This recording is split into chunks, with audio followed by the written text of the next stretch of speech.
And you are looking live inside the Blue Cross Arena in Rochester, New York for the Section 5 Class A2 semifinal matchup between Newark and Batavia, with Geneva and Northeast-Northwest College Prep to follow. I'm Jim Sinacropi along with Zach Young, head coach of the Lions, joining our broadcast team tonight. Thanks for coming up to Rochester, Zach. No problem, Jim. Thanks for having me. Not exactly the way you wanted to come to this arena, but after watching your team play last night, I can tell you're proud of your kids. Yeah, it was a great game, great atmosphere, and we were a little undermanned, and so were they.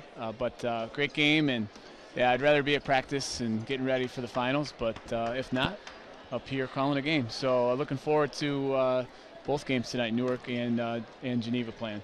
So now tonight we got a little something different than what you're used to. Section 5 regulations don't allow us to show live in-game video, so we're going to call this game radio style and show you some shots from around the arena, but you won't see any live game action. But we hope if you're listening in from Newark or Geneva that we fill you in on all the action and the excitement. So Zach, this is a rivalry game, I think. Usually you get your rivalry games in league, but this is a rematch of last year's sectional final in which Batavia beat Newark, and now Bob Havrilla has his Reds back, and they're going to take another shot at Batavia. Yeah, last year, Batavia graduated their top two players. They made a run all the way to Glens Falls, and Newark was the underdog in that game.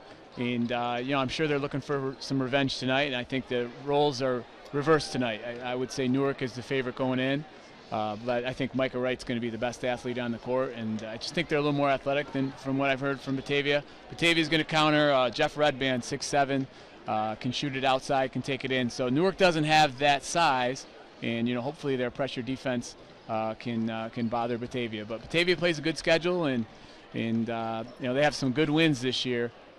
Biggest win I saw was they beat Leadership Academy, who's a very athletic team. So it should be a good game.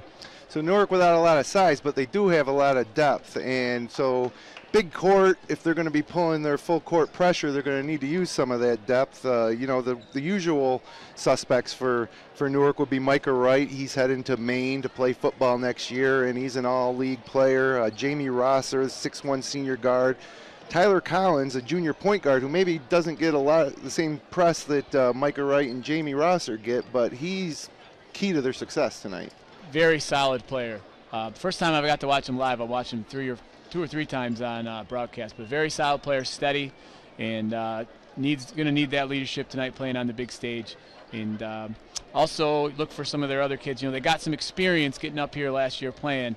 That's an advantage for both teams, but it'll be nice for Newark when most of their kids who played in that game last year are back for this game, and I think, like I said, that's going to help them out.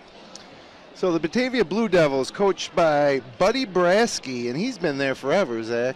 Quite a long time, had a lot of success, has won at Class A and Class B sectionals, made some runs to Glens Falls, and great program for Coach Brasky.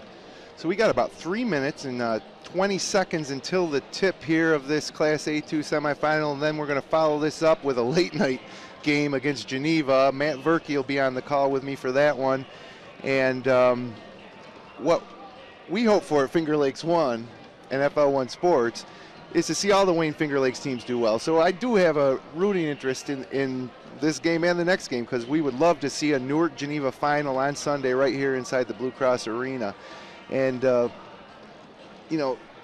looking at that as a possibility, who do you think has an advantage? They split in the regular season. They're co-Finger Lakes East champs. If they played together, I like Geneva's size on playing at the arena. But, yeah, I think that game would be a coin flip game. Both games were pretty hotly contested. And if I had to pick one, I guess I would go with Geneva. So As I mentioned last night, we were in Waterloo, New York, where Lions played Clyde on a neutral court, which was a weird thing to see in the Class C2 semifinal game. And Clyde heavily favored, undefeated, 19-0. You were without 3 of your key guys. Well, one guy, your leading scorer, point guard Damon Hunter. Clyde was without Cam DeSanto. It ended up being a fantastic ball game. Can't say enough about your seniors, DJ Long and Damian Scott. They logged a lot of minutes last night. Played great. In the end, Clyde pulled out a 4-point victory, but not before you erased a 10-point halftime deficit, or fourth quarter deficit, to cut it to 2. What'd you tell your guys when they were down 10 last night? Just keep playing. You only got, I think it was 6 minutes or so when it happened, and what you're not going to quit. Yep. The game's not over.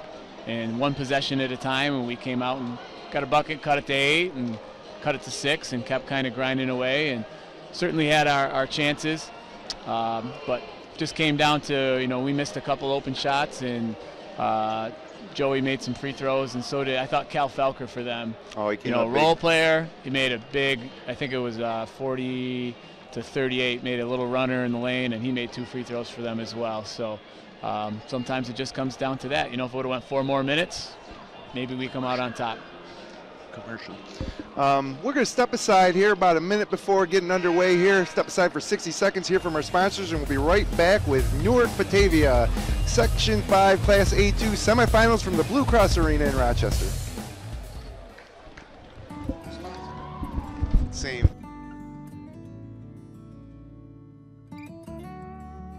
We hold on to the things that really matter. Welcome to Generations Bank.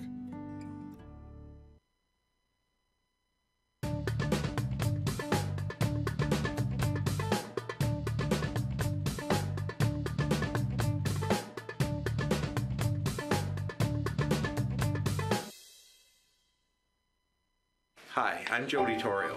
If you're like me, you've got stuff lying around the house that you want to recycle, but you're just not sure how, like broken toasters, vacuum cleaners, or microwaves. At Seneca Meadows, we have a drop-off for those. Bring in anything with a cord, and we'll make sure it's recycled properly through our partnership with 2TRG. It's that easy.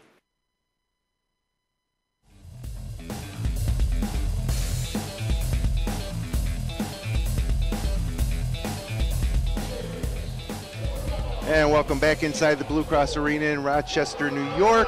Just about ready to get underway. Starting lineups for Batavia being introduced now. Might have a little trouble, honestly, Zach, calling Batavia's team here, not having seen them. Seen a lot of Newark. I think we had Newark on 3 times this year on Finger Lakes One Sports. We saw them lose to Geneva at home back in December.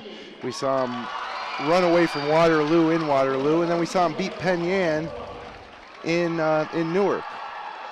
Both coaches, Brasky and Havrilla, out at midcourt to greet the players as they're introduced. Decent crowd here. It's always tough to tell in a big arena like this, It's tough on the weeknights to draw as big of a crowd. That's why they try to get 3 games up here, and used to have all the semifinal games here. They kind of went a little more regional, if you look at our game last night, regional game, bigger crowd in Waterloo. Oh, it's a beautiful atmosphere last night in Waterloo. Gym was about 90% full, and obviously in a rivalry game like that, the fans were boisterous. Anything special you tell your team before they come and play in the Blue Cross Arena?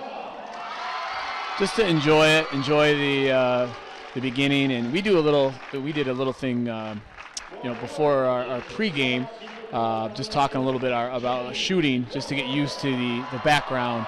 All the kids I bring up for JV, I tell them, hey, you guys get a couple minutes to shoot, but you're mostly doing the rebounding, just to get our other guys more shots. But no, just enjoy it and try to treat it. Don't be overwhelmed by the moment. Try to treat it like a regular game, but enjoy it before for sure. Malachi Chino just being introduced. He had the big game in the opening round win for Batavia over Honeyway Falls Lima. He had 18 points. Coach Brasky will be looking for more of the same tonight. And now being introduced would be, trying to get this straight myself, Don't have a number 3. That could cause a problem, Zach. Well, actually, I do. It's Greg Merzek. He would be number 3, Merzek.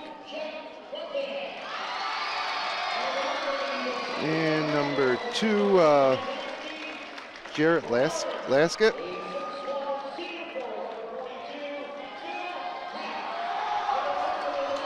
Okay, so starting lineup for Batavia: Justin Fagan, Malachi Chinot, Nate Cornell, Greg Merzek, and Jarrett Laskett.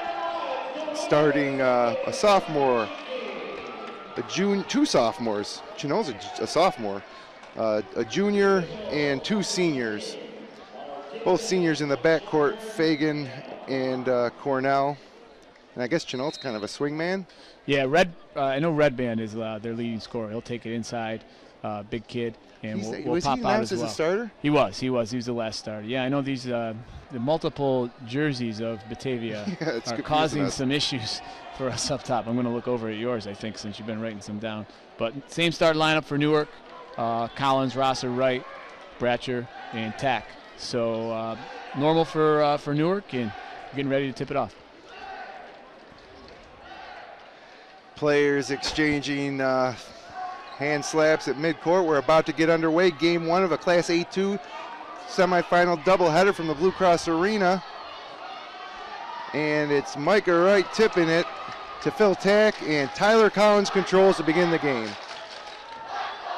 He passes it right wing to Rosser, finds Collins, shoots left side, misses. Tack had the rebound. It comes out to Rosser. Rosser out top to Micah Wright. So Rosser's very active on the offensive boards. And he's working on Merzak. He gets it into Tyler Collins in the lane, off the rim. No. Rebound again to Rosser. Out to Micah Wright for 3, off the rim and no good. And he runs down his own rebound. Long rebound, drives baseline, off the glass, and he's fouled. So, hey, offensive rebounds. There's 3 opportunities for Newark in the first possession, and Micah Wright will head to the line. Yeah, great sign for Newark. I think 4 offensive rebounds there. You know, obviously you'd like to make a couple shots, but very active on the glass. Sure, some nerves, you know, on that Micah Wright 3 was wide open, and you know, probably just got to get used to the surroundings. First free throw up and good, and Newark's on the board, 1-0. And now Wright's going to take a second attempt. Dribbles twice. Batavia students getting on him, and he hits nothing but net. 2-0 Newark. 7:21 left first quarter. Full court pressure by Newark. Fagan works against Micah Wright, crosses the half court line and pulls up, sets up the offense.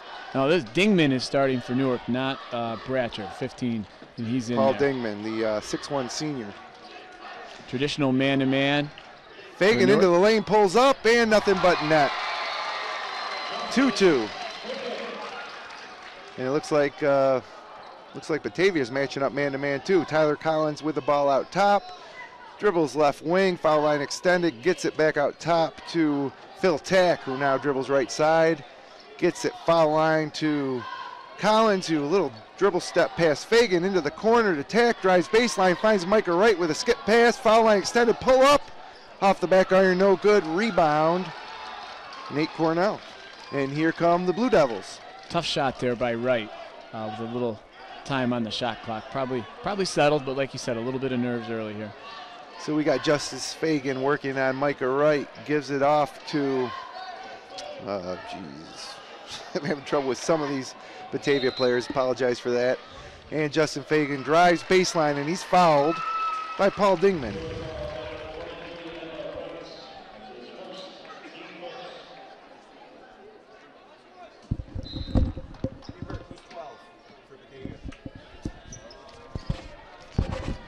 And Batavia inbounds.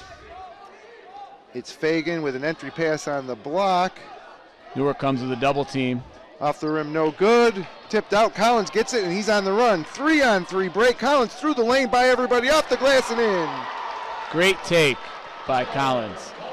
Split through 2 guys, went up under control, And nice basket in transition where Newark likes to get out and run.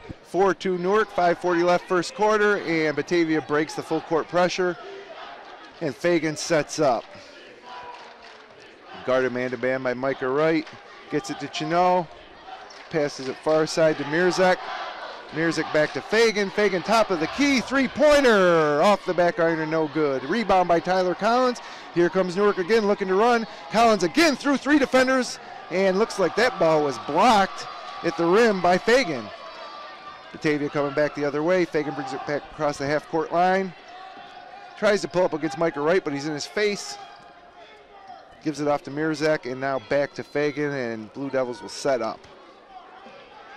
Batavia run a little bit of a high flex action here, something they've ran for years. And we got a foul on the inside. It looks like that's Red Band with his first foul. That would be foul was against Red Band. I think it was on Tack. That's his first. Oh yeah, Phil Tack. There you go. One foul on Tack. So 22 is Red Band. We're getting things straight here early. Entry pass off of Red Band's hand and out of bounds, but it looks like it's going to stay this way. Yeah, tough call there. You can tell Batavia is really making an emphasis to get it to Red Band, either in the post and last possession with a screen the screener for him for a 3. Refs are having a discussion here, maybe changing the call. Yeah, they're going over to the scorer's table. Don't know what that's about. They can't review it. I'm thinking maybe it is total fouls. It only shows 2 here on the board. I want to say Newark might have 3, if I had to guess. So we got Newark fans taking up one section, looks like section 108, and then straight across we got Batavia fans, it's mostly students, taking up another section, and they're full and they're boisterous. And Batavia set to inbound underneath their own basket. There it is, into Red Band again. Got it slapped away by Rosser, and now it's back out top, and Fagan will reset. 4-2, Newark leads Batavia. 4:42 left in the first quarter here from the Blue Cross Arena. Mirzak gets it top to Chenault, over the wing to Fagan, foul line extended. Back to Cornell, who is guarded closely by Tyler Collins. Gets it right side to Mirzak. Now Red Band takes a 3 from the wing. Off the front iron, no good. Chenault with a rebound. 3 Newark Reds surround him, smother him, doesn't get the shot up, and it's off.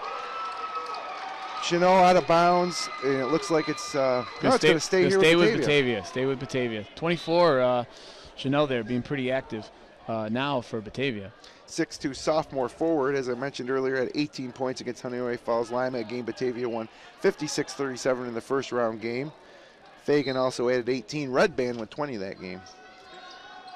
And Fagan looks to inbound with Micah Wright in his face. Up high for Chenault. Corrals it down. They swing it around the wing to Cornell, and now Fagan gets it back out top to reset. 28 to shoot, 4:09 left first quarter. 4-2 Batavia so far, in a slow scoring start here from the Blue Cross Arena. And I got to think Batavia is liking this pace. Fagan thought about a 3 from the corner. Wanted to keep it a little slower and not let Newark get in their transition. Red Band from 3 from the corner, wide open, swish. As you can tell, he's a big kid, 6'7", but he's looking to pull from the arc. Yeah, that's the second 3 he's taken so far this game. First one he made, it's 5-4. Batavia takes the early lead. 3:39 left first quarter, and now Newark goes to work. Entry pass from Tech to Rosser, out to Collins from 3 from the wing. He misses, but he's fouled as he's knocked over by Nate Cornell. It's a bad foul by Cornell. Collins has missed all of his field goal attempts except for that layup, and maybe right now a couple free throws get him in rhythm. So, Collins was wide open, and Cornell came running out. And first free throw, nothing but net for Collins. It's his 3rd point of the game, and it ties it up at 5-5. Second free throw from Collins, also good. Substitutions for Newark. Looks like Ron Derek Morris, and I think that is Bratcher coming in. Yeah, you can't miss Bratcher. He's got some longer hair. Looks like he's got some sort of headband on tonight, and Collins' 3rd free throw is good, so there's a quick way to pick up 3. And now Newark can get into their press. Let's see if they can get a turnover and get some easy offense. Red Band with the ball, gets it back to Fagan, and it looks like they got it across. First is half court. Is Ron Derek Morris now guarding Fagan. And they swing it around. Three-pointer from Fagan from the corner is good. And that's 8-7 now. Batavia takes the lead, and back-to-back three-pointers for the Blue Devils from opposite corners of the court. And now Newark goes to work.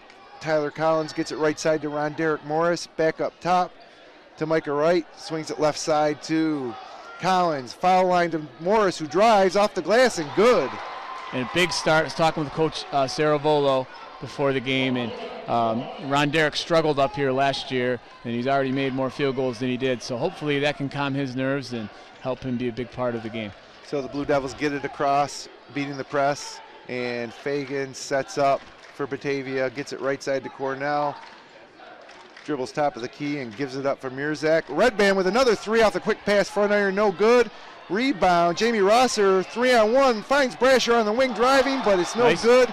Rosser with a rebound. Nice block by Redband, but again, putting pressure on Batavia in transition. Even though they missed, we're able to get an easy basket. 11-8, Reds over the Blue Devils. And Fagan sets up out top again for the Blue Devils. He's guarded closely by Ron Derek Morris. Gets it to the corner to Redband, who thought about another three, takes a couple dribbles up top, gets it to Chino, guarded by Bratcher. And Fagan now has the ball. Foul line extended, pulls up for three, in and out, rebound Bratcher, and he's off dribbling down the court. And he gets it to the corner to Jamie Rosser, back to Bratcher. Micah Wright, top of the key, reversal to Collins, who dribbles, finds Rosser in the corner, takes a three-pointer, nothing but net for the Reds. Great ball movement by Newark. It's got to make Coach Havrilla happy.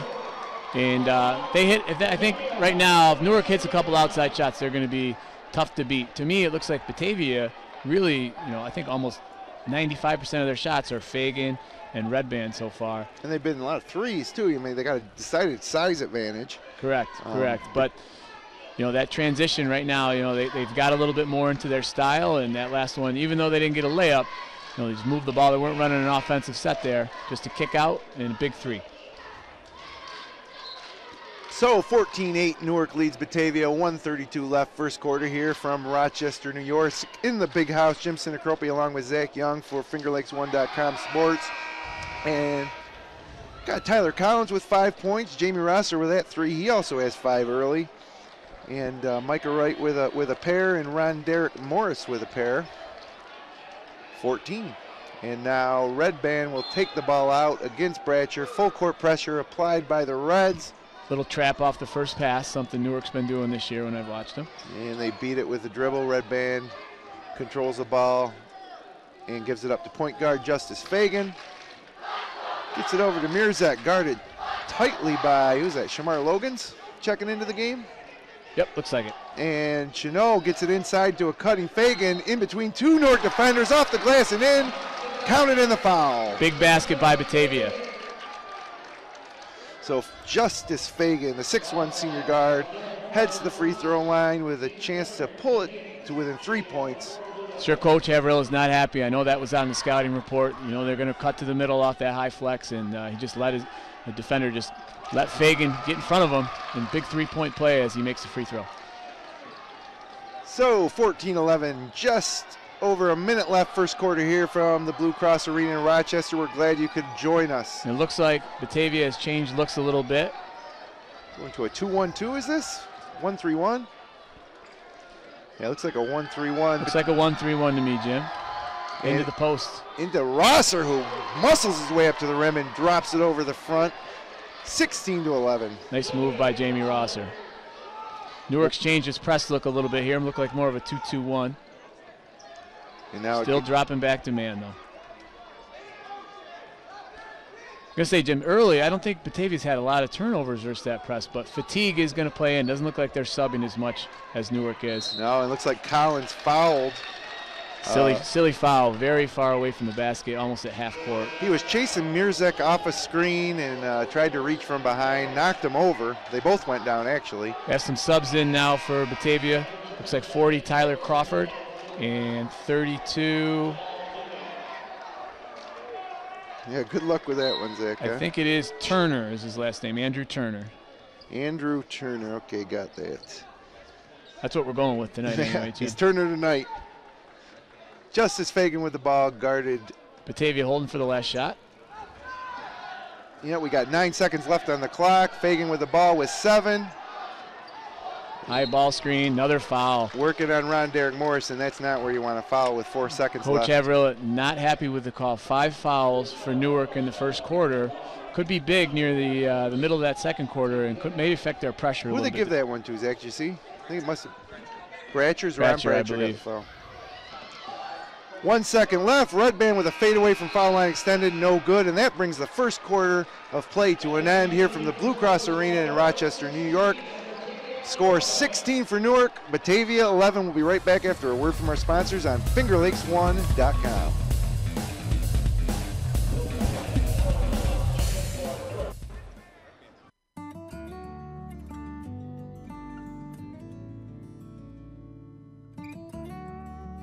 We hold on to the things that really matter. Welcome to Generations Bank.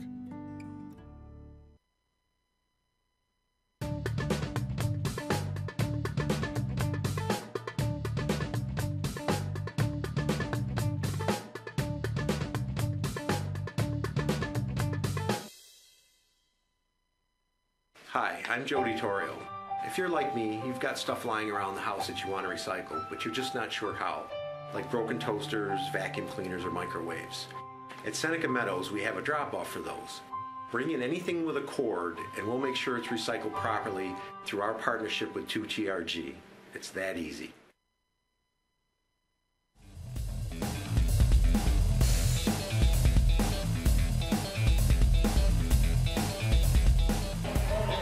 And welcome back to the Blue Cross Arena in Rochester, New York, live. Zach Young, Jim Sinacropi, also Matt Verkey, along with our producer Jeremy Hunt tonight, working the buttons and dials, and it'll be Batavia's ball to start the second period. As Fagan takes the 3 from the corner and buries it, 16-14. That's twice that Fagan has got that corner 3, little double ball screen at the bottom. And Tyler Collins works it right side to Ron Derek Morris, who drives and dishes off for Phil Tack, but it's off his hands, and now Batavia's got the ball coming the other way. And Fagan resets, guarded by Ron Derek Morris. Top of the key. High flex again for Batavia, been having some success with it. And here comes Fagan off it. Let's see if he's open again. Oh, but they missed him. Inside to Fagan off the loose ball, over to the side with a jumper, no good, tap back out. Another jumper is good, and that's number 0. Burke, who's that? 0.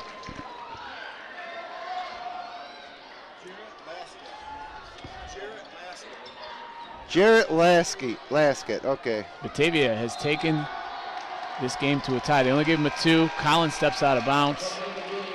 Turnover for Newark. So now Batavia takes over, 6:43 left, second quarter. Tie game. And Jamie Rosser checks back in for Collins. So now for Newark, you got Rosser, Wright, Bratcher, Shamar Logans, and looks like Phil Tack. Tack is in, yes. And for Batavia, Justin Fagan to the right side, almost got it picked off by Rosser, down to the corner to Fagan, looks inside but throws it away. I think he thought Red Band was cutting one way and he went the other. Ball went right out of bounds. Newark takes over. Yeah, threw the ball like he was throwing to a catcher as well. A little heat on that one. That was quite an arm. I'm not sure if he's quarterback for Batavia, but a good arm. And so now Micah Wright brings it across midcourt line, kicks it foul line extended to Ron Bratcher, gets it back. Gets this 1-3-1 zone. Yeah, a little more packed in than it was when they started. And dish to the side to Wright, missed the chippy, rebounded by Rosser, who then missed the shot but was fouled. He goes to the line, shooting 2. That's Rosser's game. Gets a ton of offensive rebounds and is just very active on the boards. He's got 7 and Newark 16 points, and he's going to go for 2 more here. First shot is up. Nothing but net. Newark takes back the lead, 17-16. 6:09 left to go, second quarter. And second shot by Rosser is up And that's good. 9 early points for Jamie Rosser, and here comes more full court pressure by the Reds. Zeron Bratcher on the ball. They get it in. And now back to Jeff Redband, who now brings it up against Rosser. And I think if Newark can deny Fagan the ball like they did there, I think they're going to have a little more success with their pressure. He's doing a good job versus it, but they didn't allow him to catch it that time.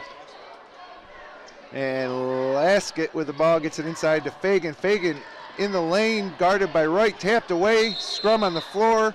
It's Shamar Logan's, and Fagan getting tied up, jump ball. Will be Newark's ball with a possession arrow. Looks like we got a timeout. All right, no. Got a substitution. Chanot coming back in for Tyler Crawford for the Blue Devils. And with Tyler Collins out, it looks like Micah Wright is running the point. And he's working on Laskett for the Blue Devils. Gets it out top to Shamar Logan's. And Bratcher works it around to Rosser. Foul line extended back to Logan. Looked inside but thought of a ball reversal to Rosser. Drives baseline. Jump shot from 10 feet. Nothing but net. 2 more for Jamie Rosser. He's got 11, and the Reds lead 20-16. 5:20 to go second quarter. Little trap right at half court here. He traveled. That's 3 turnovers in a row for Batavia. So the Reds get the ball back with a 4-point lead. Just over 5 left in the second period. And again, it's Micah Wright working the point against Jarrett Laskett for the Batavia Blue Devils. The Reds working around the side. Rosser drives baseline, hands off to Bratcher for 3 from the corner. It's good. Big shot. Zeron Bratcher. And again, Newark changes their pressure look in more of a 2-2-1 here. Batavia working it left and right, passing it back and forth to break the pressure. And now Redband working on Bratcher, and he looks like he pushed off with his arm, and that's what the referee called offensive foul. 4 consecutive turnovers for Batavia, leading to a 7-0 run for Newark. So we got 23-16, 4:48 left, second quarter. Newark Reds lead in this Class A2 semifinal from the big house in Rochester, New York.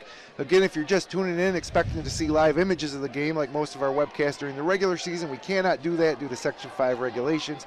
No live game video, so we're giving you the call. Jim Sinacropi and Zach Young here on Finger Lakes 1 Sports. Dingman just checked back into the game for tack for Newark. And Logan with the ball out top, working against 2 Batavia defenders, tries to split them, and they're going to get a block. Looks like that's going to be on Laskett. Yeah, he went for the charge, but I think it was the right call. Clearly moving, and Newark will inbound underneath. Some more subs for Newark. Collins back in, and looks like, is that Ron Derek Morris coming back in as well? Yeah, with Shamar Logan and Bratcher checking out.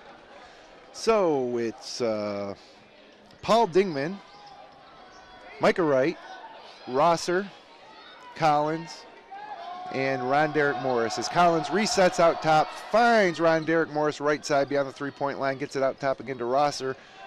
Rosser looks left to Collins. Collins bounce pass back to Ron Derek Morris, who works off a pick from Dingman. Driving right side, finds a corner for Rosser for 3. Off the front iron, no good. Tipped around, rebound by Ron Derek. Off the glass, no good. Dingman keeps it alive, but out of bounds. Batavia ball. 24-16, 4:03 left here, second quarter. And again, more this 3-quarter court pressure here by Newark. Yep, Newark's having a little more success with this 2-2-1.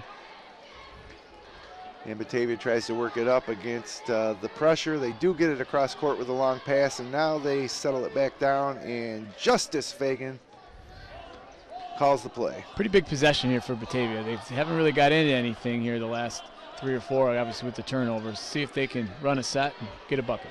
Working around the outside, Redband drives the lane, right-handed layup off the glass, no good, but the foul. Nice aggressive take by Redband, and it got by Jamie Rosser, who's a pretty good defender, so he must have a pretty quick first step. And they gave the foul to Rosser. That's his first, I believe. And it will be Redband shooting 2 from the line. First one's up, nothing but net.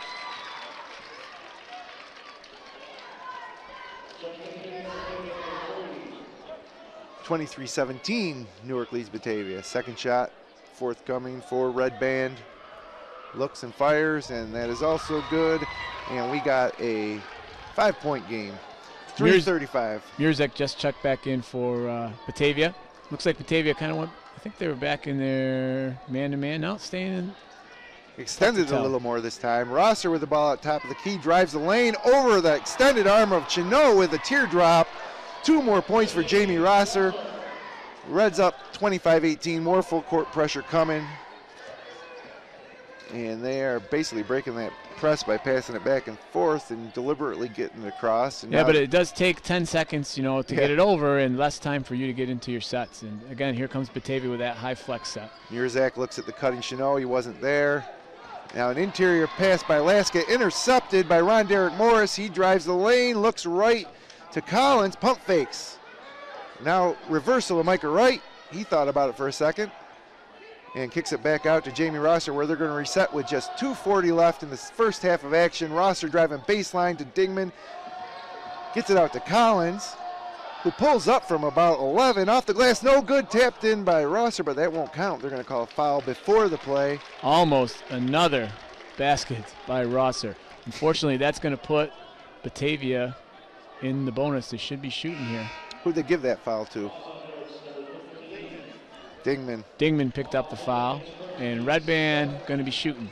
So instead of potentially, maybe a 9-10 point lead for Newark, this could swing the game all the way back to 5 if they can knock these free throws down.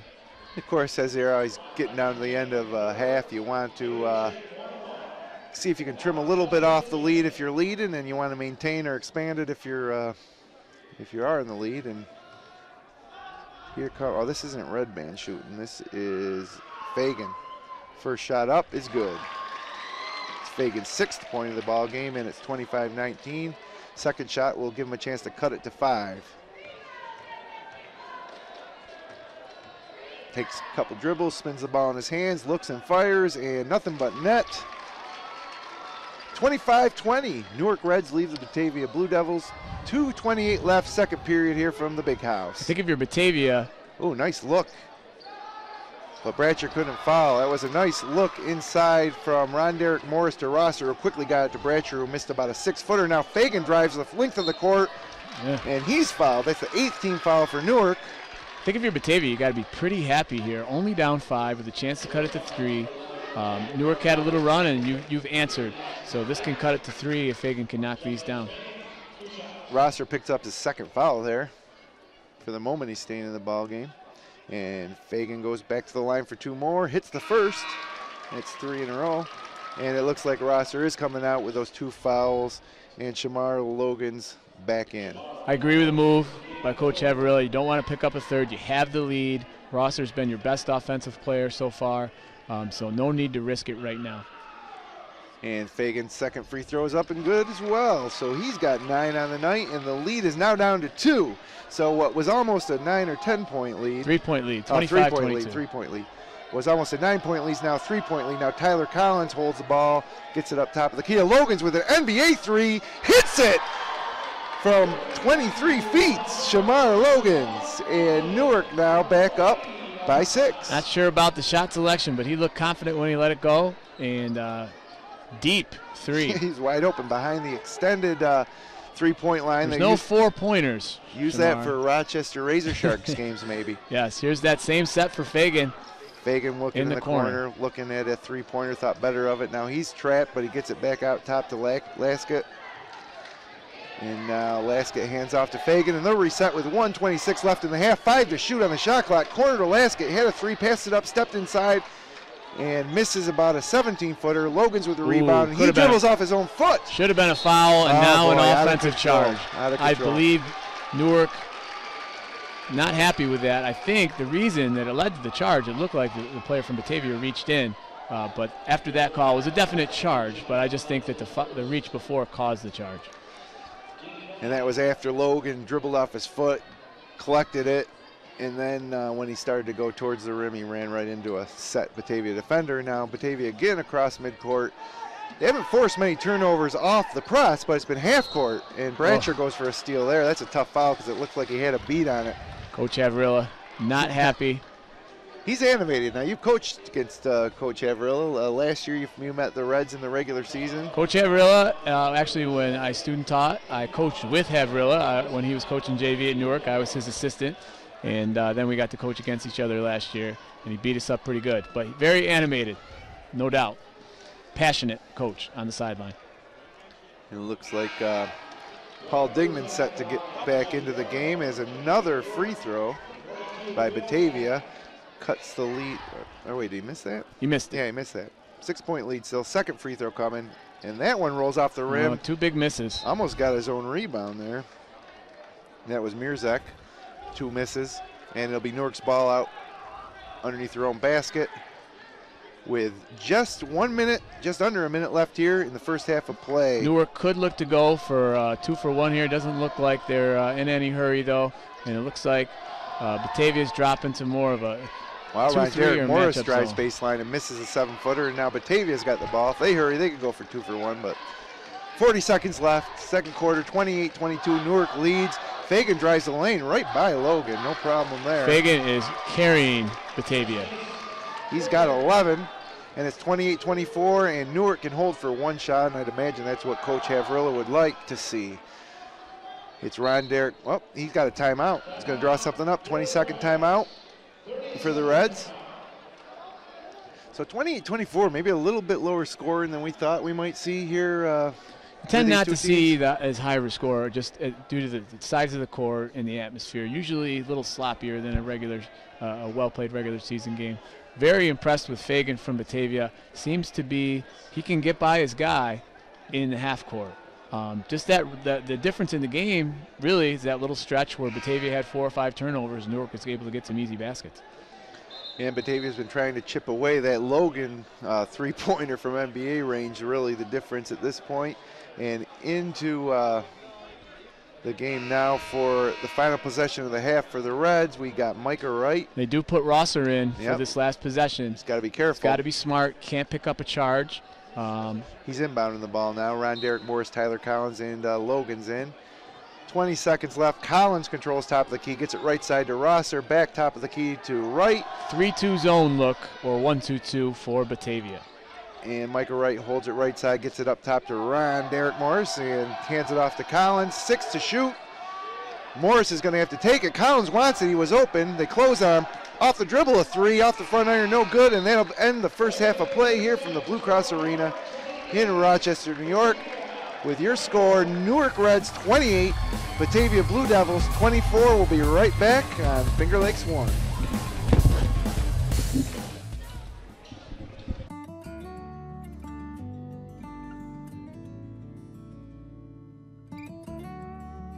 We hold on to the things that really matter.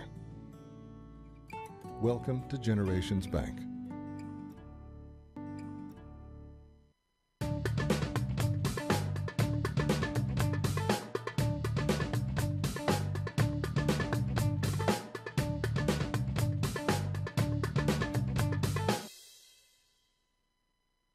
Hi, I'm Alan Larson.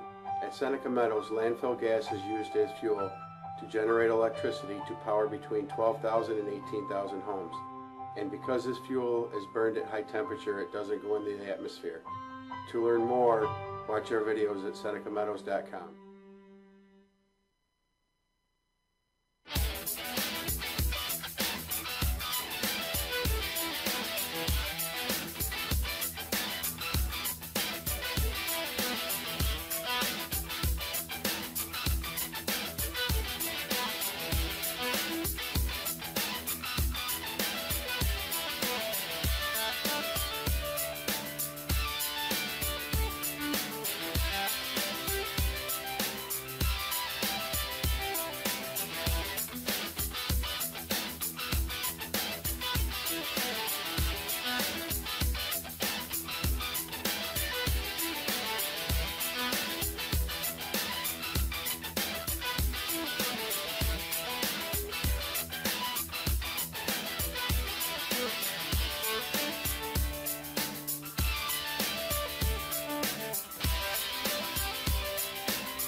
And welcome back to the Blue Cross Arena in Rochester, New York. Jim Sinacropi along with Zach Young. 28-24 your halftime score. Newark Reds hold a 4-point advantage. And Zach, you got some scores from around the area? Yeah, a couple girls scores. I know Clyde Savannah girls lost 45-39 tonight in the Class C2 semis. Lions ladies were playing in the same site, and they're up 12-7 at the end of one. They're playing Caledonia. So we'll have some updates for that. On the, I think, C1 side, Minders, the 10 seed, they're making another run. Just like last year. Little Cinderella story. Not much of a Cinderella in my book because they play in the Finger Lakes East. Right. But they, I know they won their game tonight. I don't have a final score, but they're playing in the finals. I know their finals are Saturday at 7 o'clock in Rush Henrietta. So we're here to set up a final in Class A2 tonight, and we know what the final is going to be in Class C2. It's going to be Clyde and Caledonia Mumford. Obviously, you just played Clyde last night. You've probably done some scouting on Cal Mum.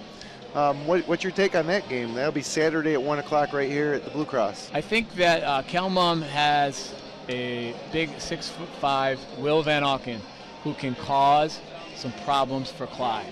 I do not think Cal Mum has the speed to match up with Joe Faneuil, who played excellent last night. And I still think a key in that game is Cam DeSanto. Yeah. How healthy is he going to be?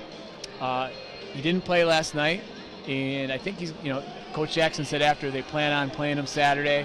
He didn't want to risk any permanent damage to his ankle, where it is a pretty significant injury. But they're hoping he did dress and warm up. He did dress and warm up, and they were talking about using him had it got close, but it was pretty close, and he didn't put him in.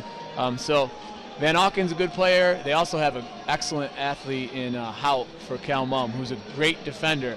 So he's going to be able. I think Hout is going to be able to take away one of those big three. That's what Clyde has to me. They have three excellent players and a lot of role players. So if Clyde can have a couple of their role players hit some shots, or one of their big three goes off, I think Clyde's got a little too much offensive talent. But like I said, they're not going to just dominate the boards like they have in most games. So that's going to be key. And they're going to have to stay out of foul trouble because they're not very deep. Last night with Cam out, they played 6 guys for the most part, and the 6th man was a freshman who played pretty good. Yeah, Jared Murray, he did a nice job. He came up with about 3 or 4 games to go, and he's an offensive threat for them. He can shoot the ball. Actually, he came up a little earlier than that, but he can shoot the ball. But yeah, pretty much, they're playing 5-6, and when Cam's back 7 guys, and but they have stayed out of foul trouble all year. I scouted them 4 or 5 times, and they've done a nice job. I've only seen them in serious foul trouble once at East Rochester, and they were able to pull that out in the 4th quarter. But a big key, I do know Cal Mum will play 8 or 9 guys, and they have a little more depth. But you get to that final game, anything can happen for sure. And a bigger court, too, could play a difference when you're only going 6 or 7 deep. I guess when Cam's there, you'll probably play 7 guys, but it's going to be mostly 5 or 6. Cal Felker will then move out of the starting lineup into the 6-man role he's played much of the year. And, yeah, Clyde, they've been talking about it since early December. They've been talking state championship. They got a ways to go. It starts with a sectional championship. The advantage Clyde will have if they win that game is they are undefeated. So they will get a bye in the state qualifier game. So they'll play Saturday. They'll get the advantage if they win of being able to watch the 2 other Class C teams play Monday, which we saw last year was Minders and Clyde. You had the bye last year. We had the bye last year. Didn't work out for us. We lost to Minders, as you know. Good game, though. But great game. And so they'll get to watch Monday. And I think, especially with Cam's injury, if they can get through Saturday, I think that can only help them. Now let's shift gears here with about 4 minutes left in halftime. And did you get a chance to check out the Syracuse-Maryland game last night? I saw about the last 30 seconds. I was playing. I taped it, and I just saw the highlights. But Jeremy Grant didn't play too much, only 13 minutes, and they still come out with a win. Yeah. I saw some people being kind of negative towards Syracuse. Exactly. But with Grant only playing 13 minutes, and they're already, they're already down a couple. Coleman, obviously, for the year. I did see Christmas. Was he in foul trouble most of the game? He picked up 2 quick fouls back-to-back, and that limited his time. But really, he could have played more, but Boeheim just chose to go with Keita. Sometimes Boeheim will do that with either one of the bigs, but usually it's Keita. Second half, he'll ride him. And then with Grant out, and towards the end of the game, you saw Keita and Christmas playing together. Yes, for the first time all year. Which is was a weird look. So, as a Syracuse fan, myself. Who was playing the outside of the zone on that? They have Keita outside or Christmas? I would assume Christmas. Yeah, Christmas was on the wing. Keita was in the center. And I believe at that point, Benajay had fouled out. So, but I agree with you. I hear a lot of people bashing Syracuse about, making that such a close game when they held a 12-point lead. But we didn't have Jeremy Grant for the whole second half, come 2 days after playing Duke in Cameron. And, yeah. I really think if Syracuse comes away with a win at Virginia, I think that solidifies them for a 1 seed. Yeah, I think that's a huge game for them in terms of the 1 seed. Be a signature win on somebody else's court. So that should be a good game. 4 o'clock Saturday, correct? Right, and there'll be action here inside the Blue Cross Arena at the same time, so some people are going to have some decisions to make, I guess, if you're a Syracuse fan. I got some first half stats here from this game as the Newark Reds are out on the court again, and Batavia is just coming out of the locker room now with 2 minutes left to go in halftime. For Batavia, let's see here, we got Justice Fagan with 17 of Batavia's 24 points. 5 for 6 from the field, 2 for 3 from the arc. Kid has done it all. He had 2 possessions in a row with 2 turnovers, but he played 16 minutes. I don't see him coming out. He doesn't have any fouls, and he's the guy Newark's got to stop right now. Now, what kind of adjustments you think Havrilla will make to kind of shut down Fagan in the second half? Well, Coach Havrilla and the Newark program, they're going to play man. They're not a believer in junk defense. I don't think they need to play a junk defense versus him. But definitely got to pay attention to him. They've lost him a couple times coming off of a double screen or cutting across the middle. So just be more aware, review the sets that they're going to run, maybe change a defender on them, or, just make sure your kids know where he is on the court at all time. And they have a couple other players. The only other player really that is looking to they only have 4 other shot attempts besides him and Red Band.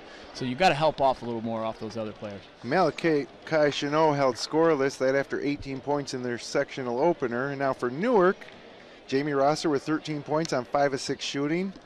1 of 2 from 3, perfect from the free throw line at 2 for 2. And then you got Tyler Collins with 5, 3 for 3 from the free throw line. And Shamar Logans with the 1-3. Zoran Bratcher with 3 points. And Ron Derek Morris and Micah Wright with 2. Not a lot of turnovers for either team, 5. Like I said, Batavia looked like they had 3 or 4 right in that 2 or 3 minute span. And Newark doubling up Batavia on the boards, 12-6. With 6 offensive rebounds that I know led to at least 4 or 6 points for Newark. And now not only does Rosser lead the team in points, he's also leading the Reds in rebounds with 5. And the Reds are back out on the court. It looks like it'll be their starting lineup of Rosser, Collins, Wright, Tack and Dingman, yeah. Yes, same as the beginning. Now see if this pressure can wear down Fagan. Entire game it's been to it. I would suspect that Newark would go back to that 2-2-1 pressure look to slow them down a little bit. And they had a little more success, but they're coming out right from half court in their traditional man-to-man. And we got Red Band, Fagan, Cornell, Chanot, and who is that 4th out there? Crawford. Looks like Batavia's run a little set, try to get Red Band going. They really need another score. Underway second half here from the Blue Cross Arena. And driving the lane is Fagan, guarded by 2 Reds, gets the friendly roll, and he's got 2 more. Fagan has been unbelievable. 6 for 7 now. 19 on the game, and it's a 28-24. Newark Reds lead, 7:25 left. Batavia in a 1-2-2 zone. Top guy sinking to the foul line. I think they're going to try to pack it in, make Newark beat him from the outside. Rosser for 3 from the wing inside and out. Rebound Red Band, and he's taking it coast to coast. We got away with a travel there, and here is he again misses. Fagan misses a 3 this time. Now Rosser's got it. They're heading back the other way. He's got numbers, and Tack leaves it off for Micah Wright. Very unselfish play by Tack there. Leads to the layup, and again, easy basket for Newark. They need to get a couple of those, and now they can set their pressure. So Wright with his 4th point of the game, and now it's a 4-point Newark lead as Batavia works against that full course pressure. Cornell gets it stripped by Collins, and now they got a 2-on-1 break. Collins, alley-oop to Wright. Off the glass, no good. Didn't like the decision by Collins there. Simple pass, kind of went for a little showtime. Coach Avarilla is not happy. Rebound Nate Cornell, and now coming the other way is Red Band, who's doing a lot of ball handling for being the tallest guy on the court, and they get it back out top to Fagan, and they reset. Fagan guarded man-to-man by Micah Wright. He gets it left side for Mirzek. Mirzek gets it over to Cornell. And now back to Red Band, who's working against Phil Tack. You can see Micah Wright not playing any help side off of Fagan. So even if the ball's on the other side of the court, right with him. And Fagan lets go a prayer as the shot clock expires from 3. Off the rim, no good. Now Tyler Collins on the run. He's got the ball right side, foul line extended. Skip pass to Rosser, who drives baseline, lays it off the glass, and good. And Rosser is getting by his man, his first step. Both him and Fagan really have been able to do most of the damage for their team. Quick timeout for the Blue Devils. 5:48 left here, 3rd period. It's 32-26. Newark leads Batavia. I think if you're Buddy Brasky, you're telling your guys right now with Rosser, listen, don't come up on him so much. Maybe make him make another outside shot because he is getting by, and when he gets by, he's strong enough to make that layup in traffic. Well, it looks like Micah Wright's locking down a little tighter on Fagan, and it looks like Jamie Rosser's getting back to business here in the second half. He's got 2, and Micah Wright's got 2 this half, and Newark holds a 6-point lead. Update on the Lions girls game. Lions up 21-20 at halftime over Cal Mount. And Red Band inbounds against more full court pressure to Cornell and gets it back, and now he's guarded man-to-man by Phil Tack, quarterback of the Newark team, and a block called on Tack. Could have went either way. I thought Tack played very, very good zigzag defense, and I thought, to be honest with you, Red Band extended his arm a little bit. Kind of ticky-tack. Surprised at how much they have Red Band handle the ball. I think it hasn't been since the first quarter that they tried to get him the ball at the block. Now he flashes near side and he gets the ball on the block. He turns, fades away, off the rim, no good. Tapped up again by Chino, no good. Got it back, Mirzek, and he missed. Out of bounds to Newark. Batavia, they just need that third score. They need a second scorer right now, but they need one of those other guys to step up and make that putback or make a shot. So now it looks like we got a 1-2-2 press, a triangle 2. What are these guys running? It's a 1-2-2, same thing, kind of sitting back. You can see the top guy drops to the foul line.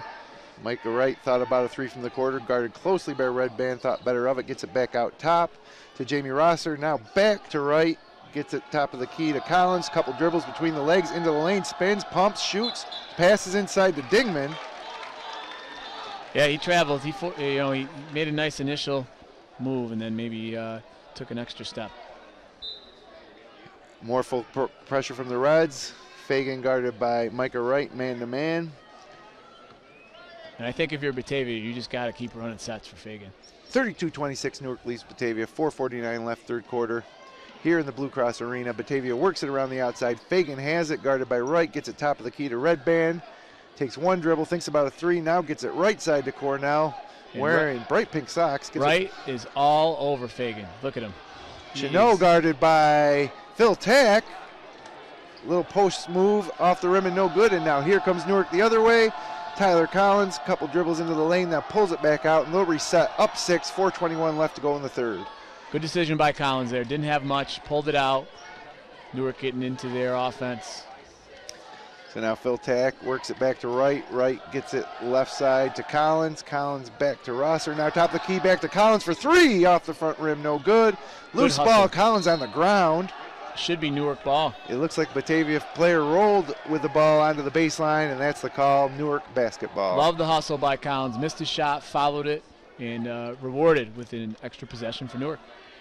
So now Collins will inbound underneath his own basket.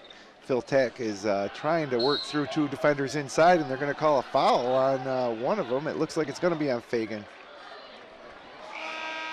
And that would be Fagan's first foul. Newark with another mass substitution. Ron Derrick, Morris coming in, Bratcher, and Logans, I believe.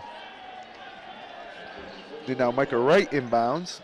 Gets it over to Logans, top of the key to Bratcher. Bratcher finds Micah Wright. Top of the key, Bratcher. Pump fakes from 3, resets. He's guarded by Nate Cornell. Tries an entry pass to Rosser, but it's tapped away, and now Bratcher's on the ground with it. Yeah, tough pass by Bratcher, and came back to him, but he stepped out of bounds. So now Batavia will take over down 6, 3:47 left here in the third quarter. One of these teams playing their last game tonight. The other one going on to the Class A2 finals on Sunday. A little good pressure there on the inbound pass by Rosser, knocks it out of bounds, and Batavia Blue Devils will try again. Red band to inbound. Going to adjust the shot clock here, I think, by a second maybe. Yeah, the referees are looking up the clock, waiting for that to happen. Still waiting. Oh, they adjust the game clock back to 3:44. So 3:44 left, second quarter, 6-point game. This table is having a rough go of it tonight. Controversial ending at the end of the game before between Brighton and Edison, and it was ugly. Things got crazy. It was ugly in overtime. So Justice Fagan beats the full court pressure, dribbles right side, decides to take it to Ron Derrick Morris, fouled on the floor before the shot. I think if you're Newark, nobody else can guard him but Wright. You know, I think you got to ride that matchup. It's Ron Derrick's second foul, the junior 5'11" guard, and Batavia will inbound in front of their own bench. They're going with Morris on Fagan, giving Wright maybe a little break, but I think in crunch time, that will be the matchup. They got both teams struggling to score this quarter. Right now guarding Nate Cornell. And again, yeah, they're trouble at the table. 34 seconds on the shot clock. 3:35 on the game clock. Newark Reds 32, Batavia Blue Devils 26 as they try to inbound from the sideline in front of their own bench. They do to Red Band, although he bobbled it, but he's got control now, guarded closely by Bratcher. He's dribbling top of the key, hands it off to Mirzak, and now gets it back. Morris with a nice denial of Fagan there. Again, he's playing the same type defense, trying to deny, get right in his grill. Mirzak swings it to Red Band, who takes a 3 from the wing. Good! Big shot for Batavia. 32-29. Red Band needed that. Let's see if that can get him going. It's his 8th point of the ball game. And Newark takes over with Ron Bratcher having the ball top of the key. Foul line extended to Micah Wright, who swings it back around to Bratcher. And now Shamar Logan's with another NBA 3. Air ball. Rebound, Jamie Rosser. Back out to Bratcher. And skip passes it over to Ron Derrick Morris, who thinks about a 3, now drives, gets it to the corner to Rosser for an open 3 off the front iron, no good. And they got a trap in the corner on Justice Fagan. And it looks like a timeout called by Brasky for the Blue Devils. Maybe good timeout by Brasky. Good timeout. Keep the possession. Uses 30. He's got the game down to 3. And Redmond finally with some other offense for Batavia besides Fagan.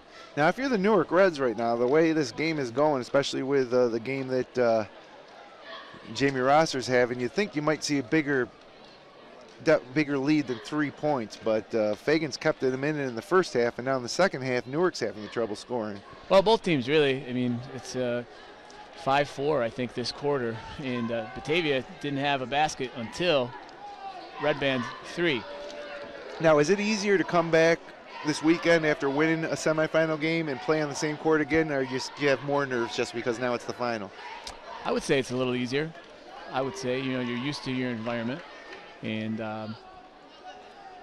the first time playing there, I think, for even as a coach, your first time there, it's just a different experience. The way you come in, the number of people that are on your bench, the way the clock, even the way the table operates is different, as you can see tonight. And you got the giant scoreboard overhead giant over the court. Scoreboard, yeah, it's different. The biggest thing that the kids will even talk about is, our game last night, how loud it was. And when you play here, it's not as loud because they have to keep that glass up. Yeah, and the crowd is a little separated. Which they do take down for Razor Shark games, but they keep up here mainly for security reasons. Huh. Well, that's interesting. Well, Blue Devils with the ball, and Justice Fagan gets it right side to Red Band, who now finds it out top to Mirzak. Whips it over to the right side to Chino, who's been very quiet tonight. Inside to the poster, Red Band, right-handed hook shot, no good. Rebound by Cornell. Red Band had a good look. Got to make that one. And Justice Fagan now working on Zoran Bratcher, but now they switch off, and now Jamie Rosser's on him with 2 fouls. 2:09 left, third period, and Fagan's going to work one-on-one on Rosser, but he gives it up to Red Band. Gets it out to the top of the key to Mirzak, who gives it back now to Fagan. With 19 points, Fagan's working on Rosser. He's into the lane, a little up and under. Dipsy Doodle off the glass, rolls in and out. That one tough one, tough break there. But again, you know, I think he recognizes when anybody's on him but right, he is taking them aggressively to the basket. Coming back the other way, Shamar Logan's driving baseline, and it's an offensive foul as Malachi Chino draws the charge. It'll be Batavia basketball, down 3, 1:43 left here in the third period of play. And does Fagan have enough gas in the tank? Full court pressure the entire game. He has not left the court. Do not think he will. So it looks like looks like he's going to be the guy. He's going to have to carry Batavia on his shoulders. Tough break on the last shot in the lane. He got Rosser to leave his feet. Made a great move. Ball just bounced out. Bad luck. So Red Band to inbound under his own basket, moving right to left.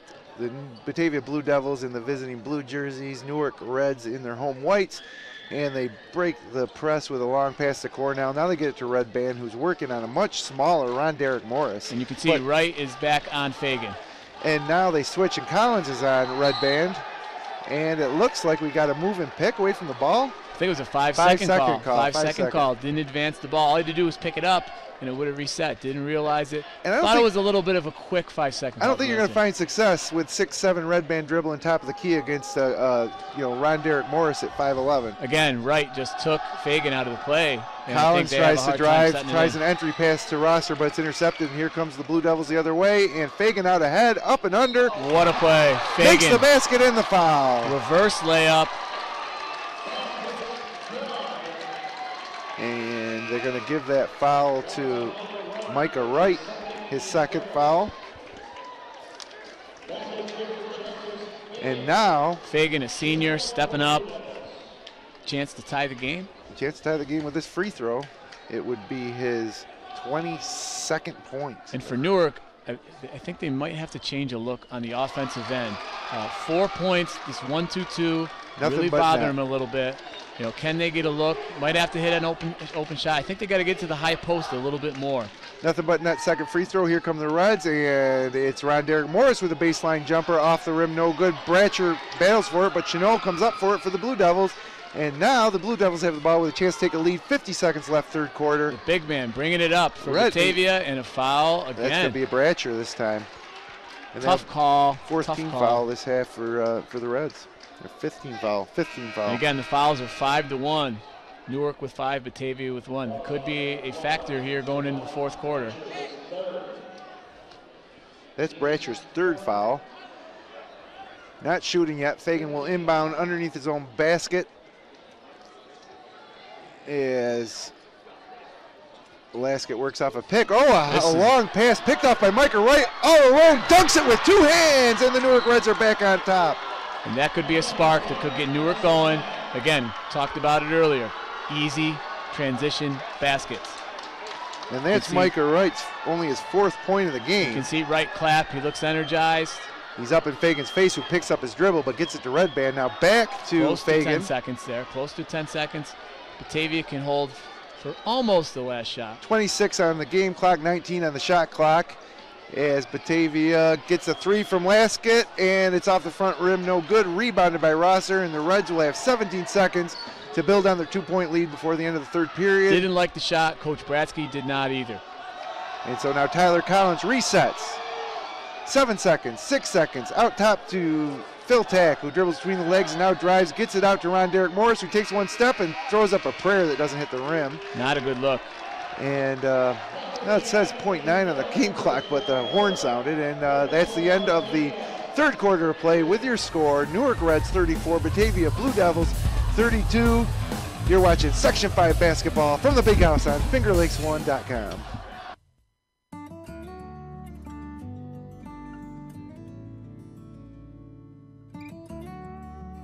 We hold on to the things that really matter.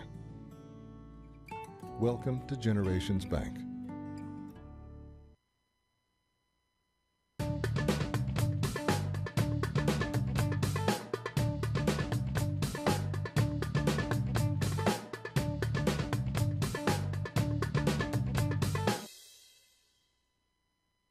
Hi, I'm Jody Torrio. If you're like me, you've got stuff lying around the house that you want to recycle, but you're just not sure how, like broken toasters, vacuum cleaners, or microwaves. At Seneca Meadows, we have a drop-off for those. Bring in anything with a cord, and we'll make sure it's recycled properly through our partnership with 2TRG. It's that easy.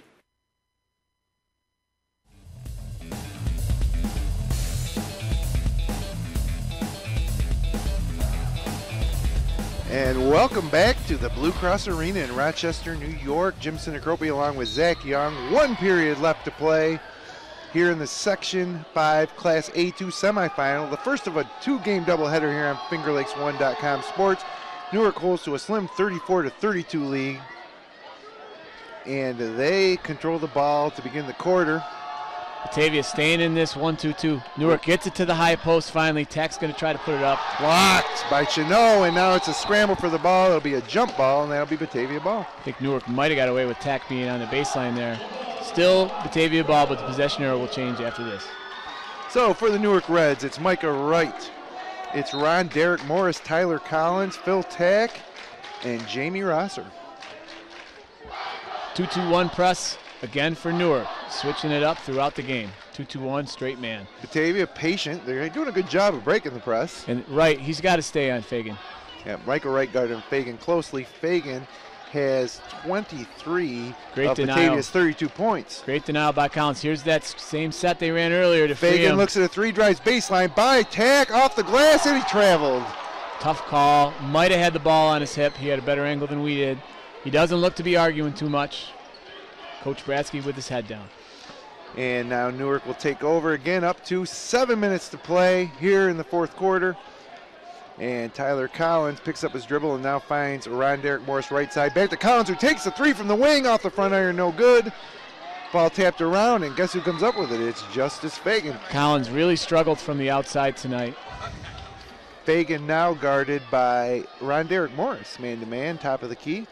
Gets it right side to Red Band, guarded by Tack, who gets it back up top to Mirzak, and now handoff to Fagan on the block to Red Band, turnaround jumper, no good off the iron, and a battle for the rebound with Chenot and Micah Wright, and they're going to call a jump ball. I thought Red Band kind of forced that turnaround jumper. You got 20 seconds on the shot clock.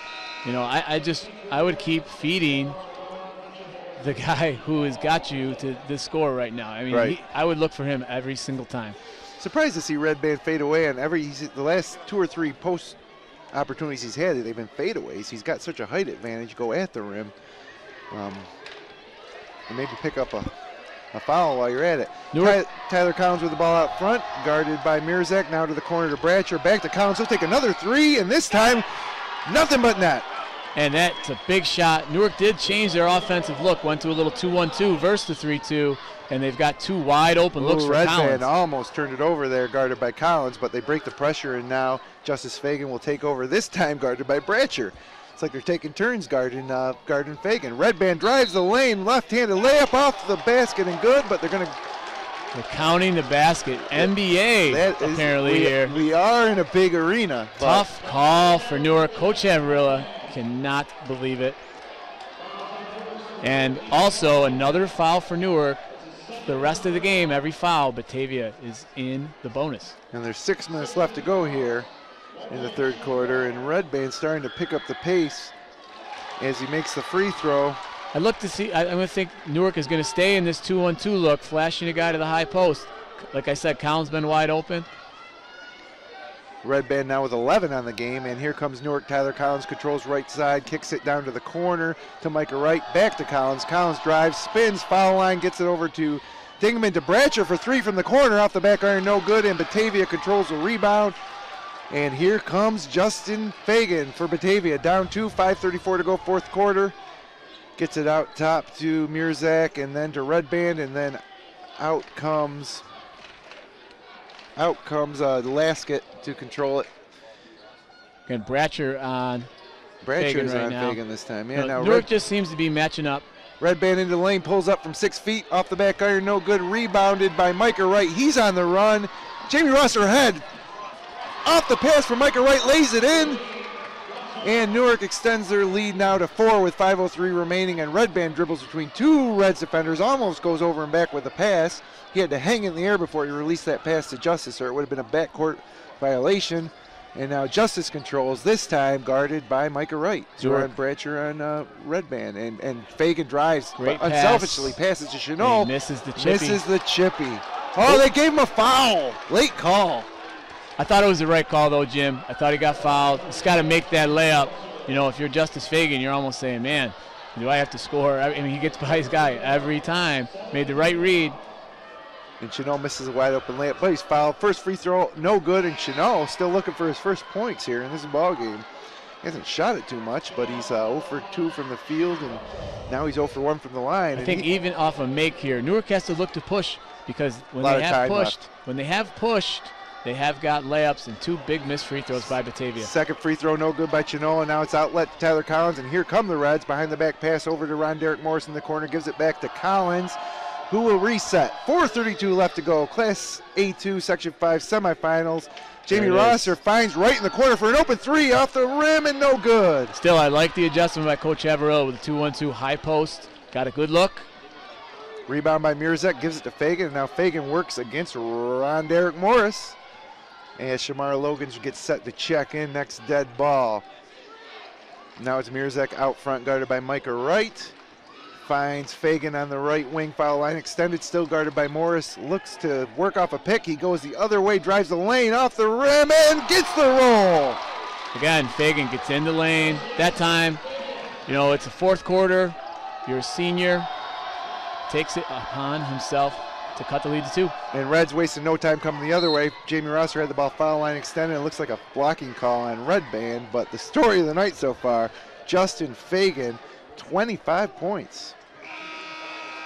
And only 2 team fouls so far. That was only the second team foul for Batavia. So Newark with 7, Batavia with 2. I did like Collins. Nice pass to the high post where there is an opening versus the 1-2-2. Collins inbounds it to Logan, gets the top of the tee. Bratcher, who finds Collins, who almost loses it, but holds on to it. Red Band contesting them, gets it to the corner. Nice hustle to play Morris, by Collins. skip play to Rosser, who drives the lane, and it's an offensive foul. Chino stepped in.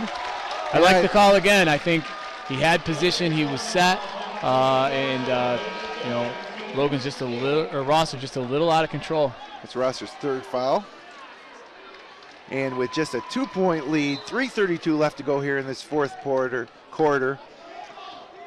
A trip to the Class A2 championship game on Sunday on the line as Justice Fagan controls the ball, guarded by Shamar Logan. He blows by him, right-handed layup off the glass, but he was... No basket before they're calling a foul. That will still send him to the line. Coach Bradsky riding the senior, high ball screen, get it and go.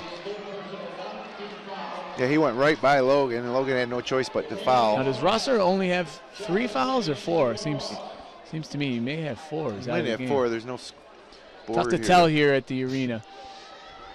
So here goes Fagan looking for his 26th point, and it would pull Batavia to within 1, and he's got it, front end of the 1-on-1. And 19 fouls for Newark, so the rest of the way, Batavia's shooting 2 on any foul. And a lot of time left with 3:19 here in the fourth quarter as Justice Fagan, the 6'1 senior guard, sets for the second free throw off the front iron, no good. Nice rebound by Micah Wright. If you're Batavia, you can take a couple more chances and go for a steal because a foul's not going to hurt you, but I think they're pretty content. Will be interesting to see if it impacts the end of the game if they have some fouls to give. Collins with the ball, gets it cornered around Derek Morris, back to Collins, thought about a 3, dribbles foul line, pulls up, off the back iron, no good. Big rebound by Micah Wright, but he misses the layup as it's contested by Chanel.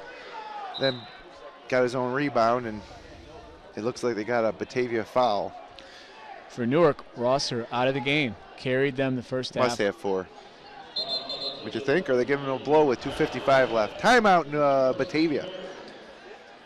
1 point game, 2:55 left, fourth quarter here in Rochester, New York. Geneva and Northeast Northwest prep to follow this game in about 15 minutes after the conclusion, so keep it right here. You know Coach Brian Miller, he's thinking one thing right now. Please no overtime. Yeah. I don't want my game to start at 9:30, 10 o'clock. Well, we've already been pushed back because of the overtime of the game before this. It's 8:57 p.m. Eastern Standard Time right now, East Coast time, and it could be a long one here from the Big House, fellas, here on the for FO1 Sports. Okay, 2:55 left, fourth quarter, 39-38 Newark. There's been little to no scoring here in the second half as Tyler Collins inbounds to Shamar Logan, gets it to right, over to Collins, back to right, back to Logan, drives left side, teardrop, air ball from about 6 feet, and it's a rebound Batavia. And I don't know if you want that shot with 20 seconds on the shot clock. And you know what's happening here for Batavia. They are going to run something for Fagan. And it looks like High Bratcher's working out. He gets by him. Again. Pump fake up off the rim and in, and Batavia leads. Might have got away with the travel there. 40-39. He's going left, and he's scoring it well off the high ball screen. Newark's got to look to adjust. 2:20 left to play. Nice pass by Rochester inside, but they call the charge before the pass to Bratcher, who laid it in, but it won't count. Another offensive foul drew by Chino. That's like 3 times tonight that Malachi Chino has stepped in front of a Newark defender. And now with just 2:17 to play, we got a 40-39 ball game. As Jamie Rosser is up off the...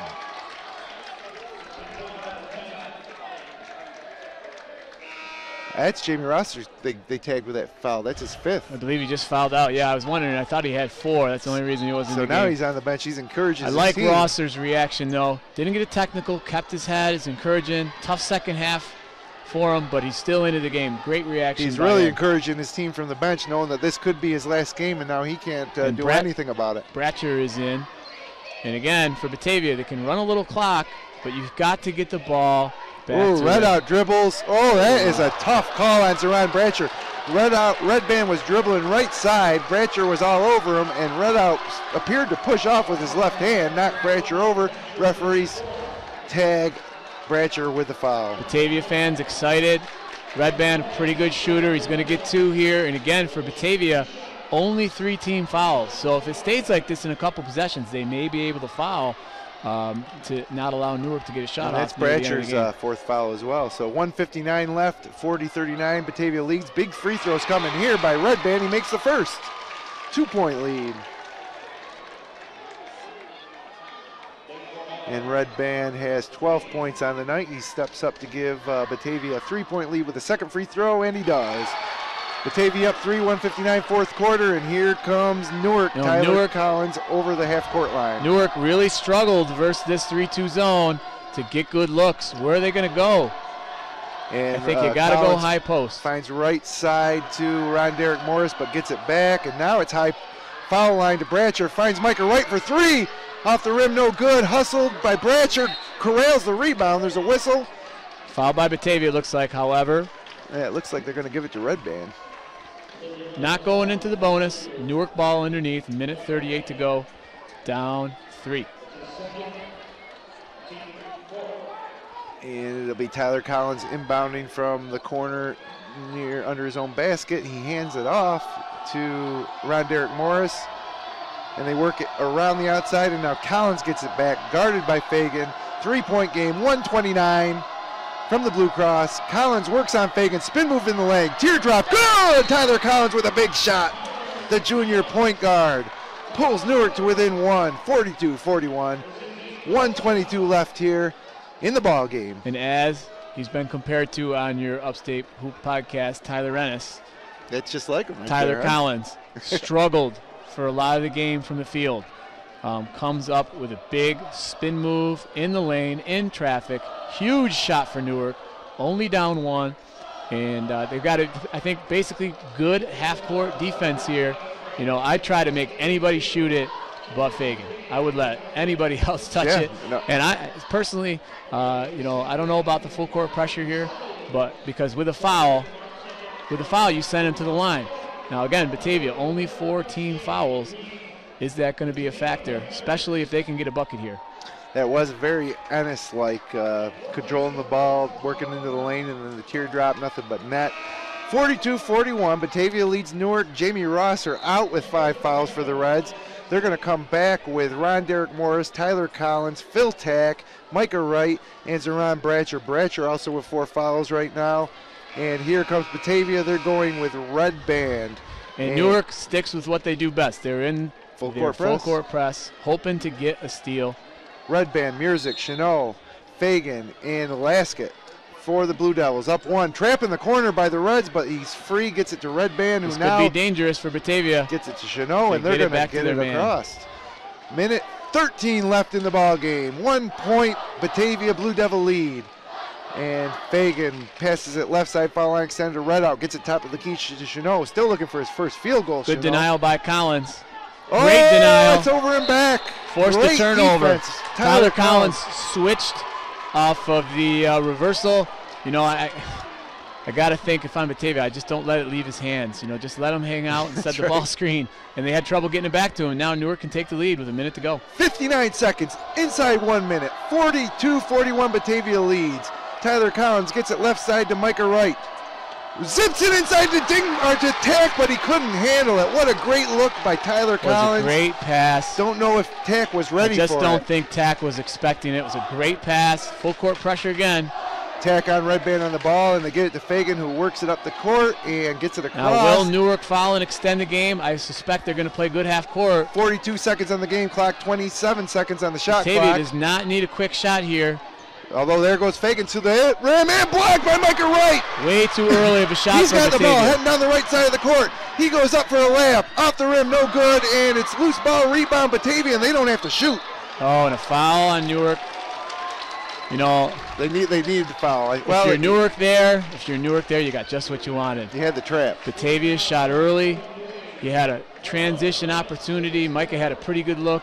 Just came up a little short. Still a lot of time left. Quick fouled Redband. Yeah, Jeff Redband going to the line right now. 24.8 to go. Redband with 2 free throws. Even if he makes them both, it's still a 1-possession game. Now, here's what I'm talking about. If Redband can make both of these, makes the first one, it's huge. And Batavia can foul. You know, they can make them run some clock.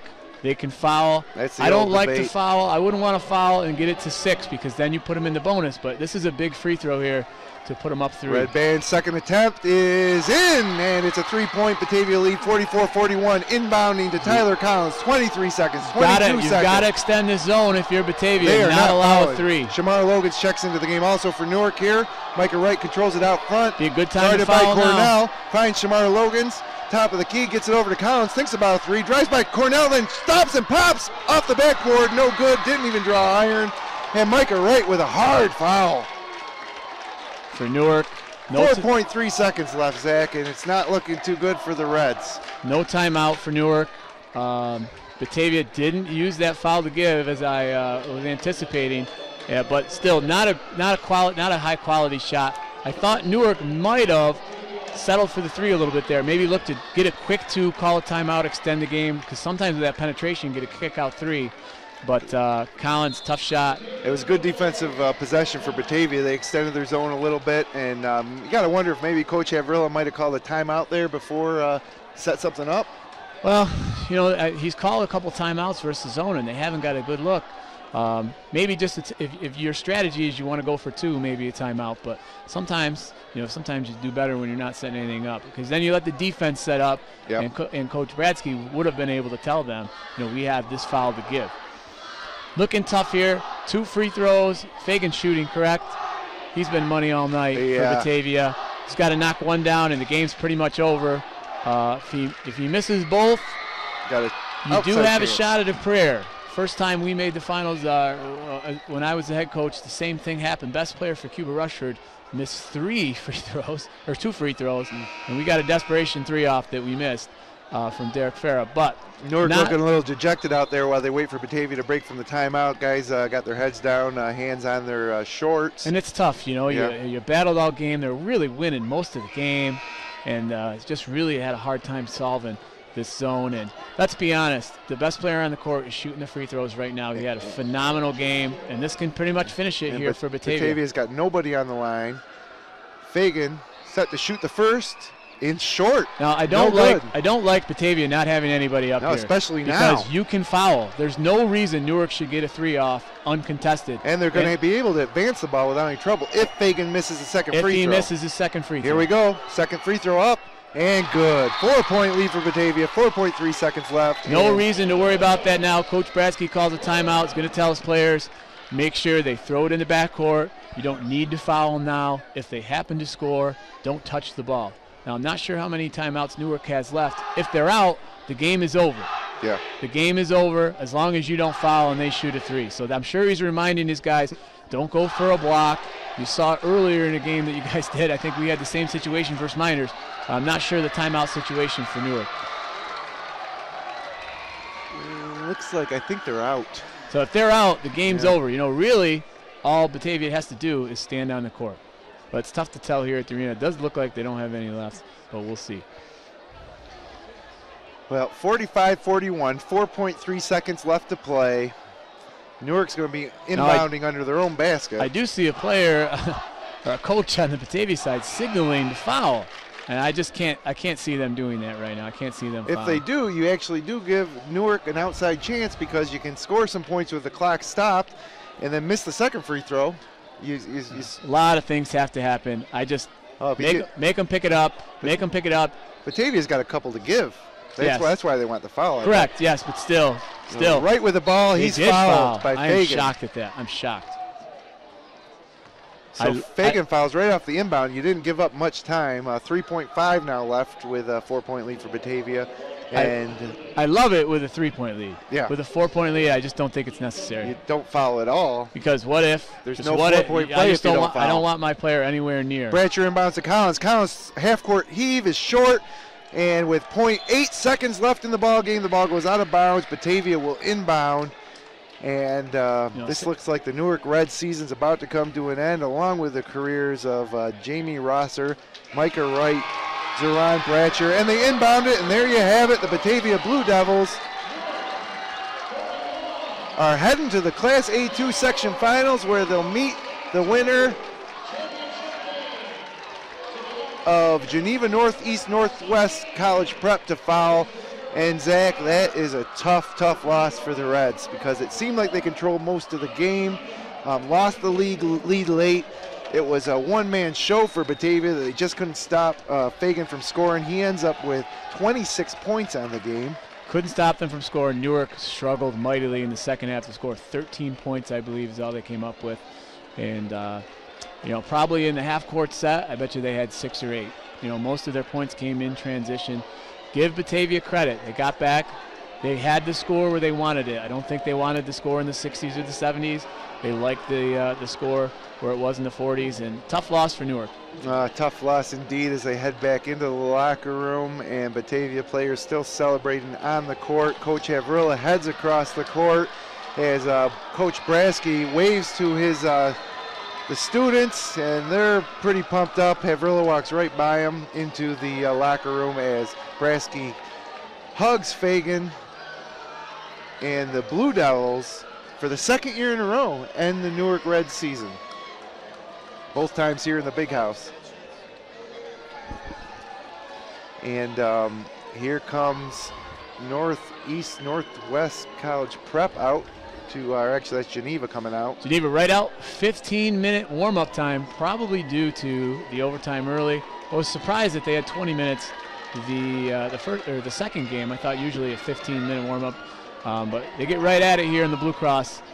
So what we're going to do now is step aside for about 10 minutes or so, take a break. Matt Verkey's going to come up in the broadcast booth, and we're going to get ready for the second game. So when we come back from commercial break this time, you're going to see a little dead air. Zach, it was great working with you tonight.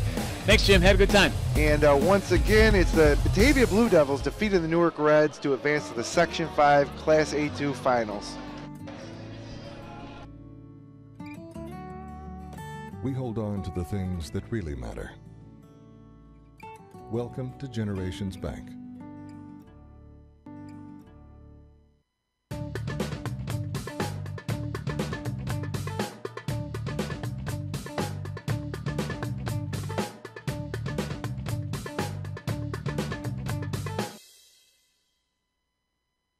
Hi, I'm Alan Larson.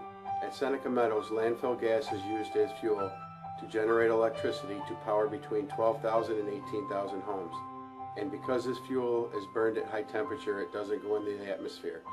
To learn more, watch our videos at senecameadows.com.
And welcome back to the Blue Cross Arena here in Rochester, New York, where you just saw the Batavia Blue Devils defeat the Newark Reds, ending the career of Micah Wright. We got the second half of a doubleheader coming up. Now with Geneva against Northwest College Prep. 5 minutes left to go in the pregame clock, and I'd like to welcome into the broadcast my partner on the Upstate Hoops podcast and guy who knows a lot about scoring a lot of points in Section 5, Matt Verke. Welcome, Verke. Hey, Jim. How we doing tonight? And on the way in, Verke, we saw your plaque on the wall of the Rochester War Memorial, the Blue Cross Arena, member of the Section 5 Hall of Fame, and that's got to be pretty neat seeing your name up there at an arena like this. Yeah, it is, and just, seeing all the names of the great players in Section 5 history who, I grew up watching and then played with some of them and continue to follow here into my later years. So we got a winner of this game here coming up. Geneva and Northwest Prep going to go on to face the Blue Devils. I was talking to Brian Miller, coach of the Geneva Panthers, earlier today, and he says that they need to.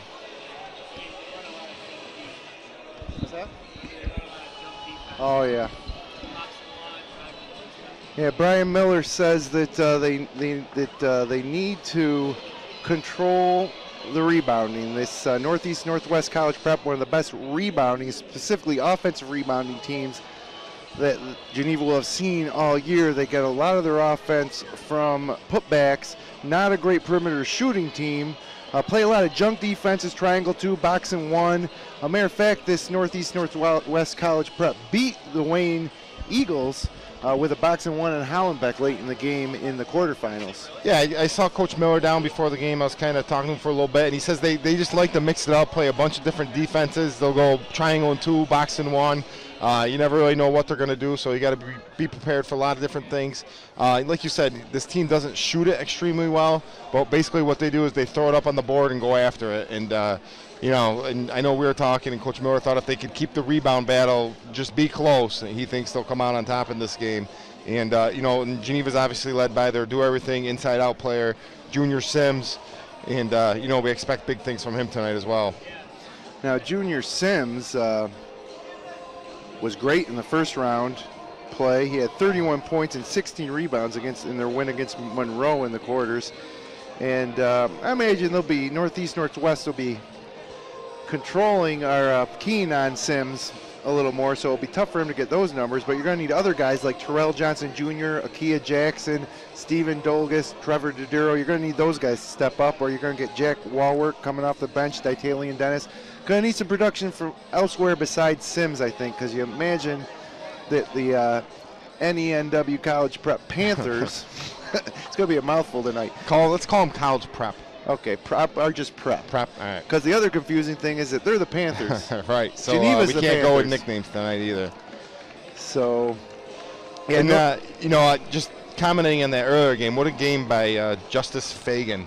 Yeah, he scored, what he scored? 28 of his team's 45 points, and really, it was the difference in the point. I was thinking this whole game they had the best player on the court, and I just thought he was going to will them the victory, and they pulled it out. And one of the better individual performances that I've seen, in the last few years up here at the Blue Cross. Yeah, and it was his partner Jeff Redband that contributed about. Looks like he ended up with 12 or 14 on the game. He had 15. It all came from 3 for those two guys. Yeah, and only one other player scored, and they had 2 points. So basically two guys combined for 43 of their 45 points. And how many points did Newark have in the second half? 13 second half points for the Reds compared to 21 for Batavia. So some halftime adjustments by Coach Buddy Brasky. Yeah. And now the Blue Devils await the winner of this game on Sunday afternoon right here at the Blue Cross Arena. So just under a minute on the pregame clock. Glad you could join us tonight, especially you fans in Geneva looking to see how your Panthers do tonight. Looking for a sectional championship. Brian Miller looking for his first sectional championship. Now, Geneva always plays tough because they play up in the A classes. This year, though, down in A2, along with Newark, we talked to Brian Miller early in the season, and he thought, this might be a better chance for them to get a sectional title, not having to run into Aquinas or another one of the big city schools. But here we got another private school, standing in Geneva's way. Yeah, but it's not Aquinas. This Northeast Northwest College Prep, very good team, but they're not at that level that Aquinas was last year. Geneva lost 2 games last year, and they were both to Aquinas, one in the tournament, one in the sectional finals, I believe it was. And so obviously, that leaves kind of a better taste in their mouth, and looking for some revenge tonight and looking to advance to that to the final. And so we got to get underway here in just a few moments. The Geneva Panthers against the Northeast Northwest College Prep Panthers. College Prep wearing dark red with black trim, and the Geneva Panthers wearing white home uniforms with red and black trim. And a lot of similarities to these teams. They're both the Panthers. They're both red, black, and white. So, if you're looking for who to watch on Northeast Northwest, it's going to be Torrey Wright. He's a high-flying 6'3" senior forward who had 24 points in their opening win against Wayne. And then Sherman Graham also had 10 points in that victory. And Northeast Northwest has a pretty small contingent behind their bench, but they're pretty boisterous. But, to be honest with you, not many more people here from Geneva. No. It's a late start, maybe? Yeah, kind of surprising. It's a little past my bedtime, Jim. What is it, 9:30 now? I know you're a night owl, so I'm just getting started. This is about when you start doing some work at home, I know. But looking forward to a great game here, and my first time at least. You just did a game up here, but broadcasting from up here in the Blue Cross. Just love being up here. Love this arena. I love playing here. Brings back a lot of memories, and love the atmosphere. Even though the crowds are both kind of small tonight, looking forward to a great game. And we are high above the court here in press row at the Blue Cross Arena as the Northeast Northwest College Prep Panthers starting lineup is announced. They're going to go with Demetrius Petway at the point, a 5'7" senior guard. Justice White, number 0, 5'9" senior guard. Breon Johnson, 6'3" junior forward. And then Torrey Wright, he's their high riser, 1,000-point scorer, 6'3" senior forward. And then holding down the center position will be Malik Wilkinson, the 6'4" junior. Now for Geneva, you got Stephen Dolgus, 5'10" senior guard, running the point. And his backcourt mate will be Trevor DeDuro, 6' senior guard. Akia Jackson, 6'2" senior forward. And then you got the 2 big guys, Terrell Johnson, 6'3" senior center, and Ray Sims Jr., they call him Junior Sims, the 6'5" senior forward center. And those are your starting lineups. You'll also see Geneva get some contributions from Jack Walwork off the bench, 6'2" senior. Ditalian Dennis, 5'10" senior, and Noah Barber, 5'11" sophomore guard. And we are getting ready to get underway here as the coaches are out at midcourt, shaking hands with the kids as they're introduced. And what's on the line tonight? A trip to return to the Blue Cross Arena on Sunday afternoon and face the Batavia Blue Devils, who just ended the Newark Reds season about a half an hour ago for the second year in a row. Yeah, that, obviously a tough loss for the Newark Reds. A game they led throughout, really, until the last couple minutes of that game. And, Batavia got some calls down the stretch, I thought, and they outplayed them down the stretch, and, in all honesty, and just a tough game to lose. Now, we cannot show you live images of the game. If you've watched our webcasts throughout the season this winter, we did 14 of them. But starting in postseason sectional play, like last night's Lions-Clyde game that we did from Waterloo, we can't show you images in-game. What we can do is call it like a radio game, show you images from throughout the arena, and try to bring the action to you live, wherever you're listening from. Could be anywhere in the world. That's right. We're on the internet here on FingerLakes1.com, and we are about to get underway.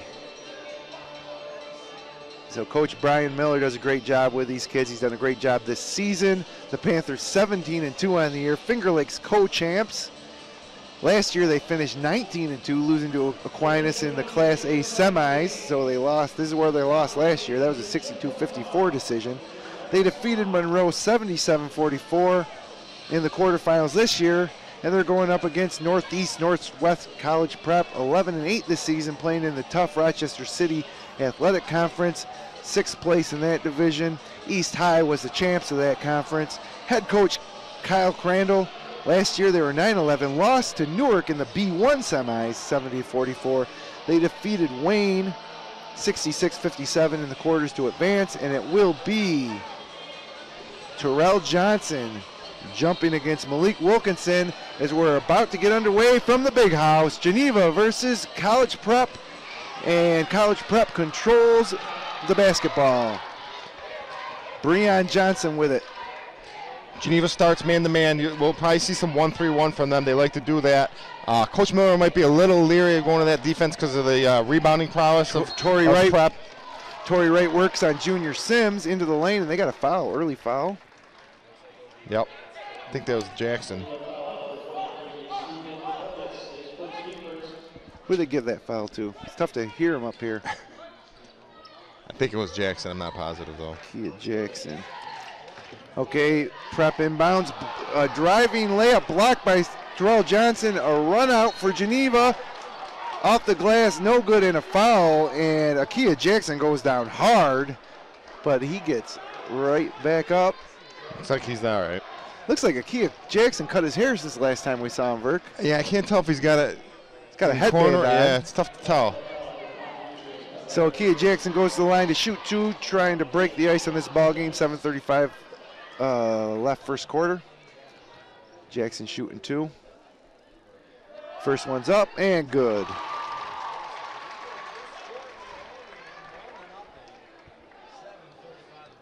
And second shot from Akia Jackson is up and off the front iron, rolls off, a rebound by Torrey Wright. And they got a lane violation. Oh, lane violation, okay. I think. Lane violation on College Prep, so Akia Jackson get a second shot at this free throw. Yeah, I think they had Torrey Wright was in the lane a little bit early there. Yep, getting excited having to wait this long to play. Akia Jackson makes good on the second free throw. Cost him a point, that lane violation.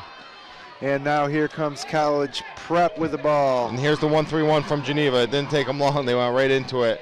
And that's defense they like to play. Torrey Wright drives off the glass, no good. Met a trio of Panther defenders, but it's Breon Johnson with the rebound.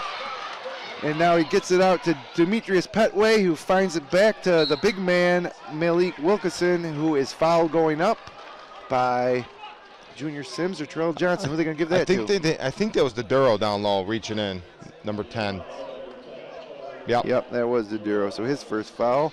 And a couple of early fouls, 3 fouls, 2 for the Panthers and 1 for College Prep Panthers. And Wilkinson buries the first free throw. I tell you what, from watching Prep play early here, they're going to try to get to the hole. You know, they're just putting their heads down and driving in. They're not even looking to shoot the ball from the outside so far. And they're getting in there. They haven't converted so far. Second free throw off the rim, no good. And it is Terrell Johnson with it, who takes it across midcourt and gets it back out top to Dolgus. Dolgus wearing the long sleeves underneath his jersey, working out top with Trevor Doduro. Doduro with the ball over to Dolgus. Dolgus down to Sims, back to Doduro. And now it's back to Dolgus and back to Sims. Inside to Johnson, knocked away by Wilkinson, and here comes Prep. Almost stolen away by Junior Sims. Prep stayed in. It looks like they're playing a 3-2 defense down there against Geneva, and Geneva worked it on pretty good, but then it was a poor entry pass. You got to put a little bit more on the ball, and Prep came up with the steal. Petway inbounds to Breon Johnson. 6:35 to go first quarter. 2-1 Geneva early. Gives it back to Petway, who controls, guarded by Akia Jackson. They switch off on Justice White. Now they give it to Wright, foul line extended. He's working on Terrell Johnson, gets it outside to Petway, who drives baseline and hits the floater. 3-2, Prep with an early lead. Yeah, Petway's not very big out there, but he just made a nice drive. Looks like he drew a little, possibly an and one there, but they didn't call it. Here come the Panthers, Dolgus and Doduro working out front. It looks like Prep gets the steal on an entry pass to Junior Sims, and looks like Sims tripped him up. That was, two bad plays there by Sims. Sims. He threw it away, and then he committed the foul. Obviously, he's too important to give one, 40 feet from the basket there. He needs to just get back on defense. Brian Miller urging his team to settle down. Third team foul for Geneva as Petway controls out front, working with Justice White on the perimeter. And it looks like Geneva's in the 1-3-1 zone, packing it in. Shot by Torrey Wright, baseline no good. Corralled by Akia Jackson, who gives it up to Dolgus, and here come the Panthers across the timeline. I think Coach Miller's going to be happy with any jump shot that Prep attempts. He really wants to keep him from getting to the basket. And Doduro with the ball out top, drives the lane, stops and pop for 3 feet, and blocked by Brian Johnson, but controlled by Johnson, who goes up for the layup off the glass, right hand, good, and he's fouled. 4-3, Geneva takes the lead back as Terrell Johnson heads to the line.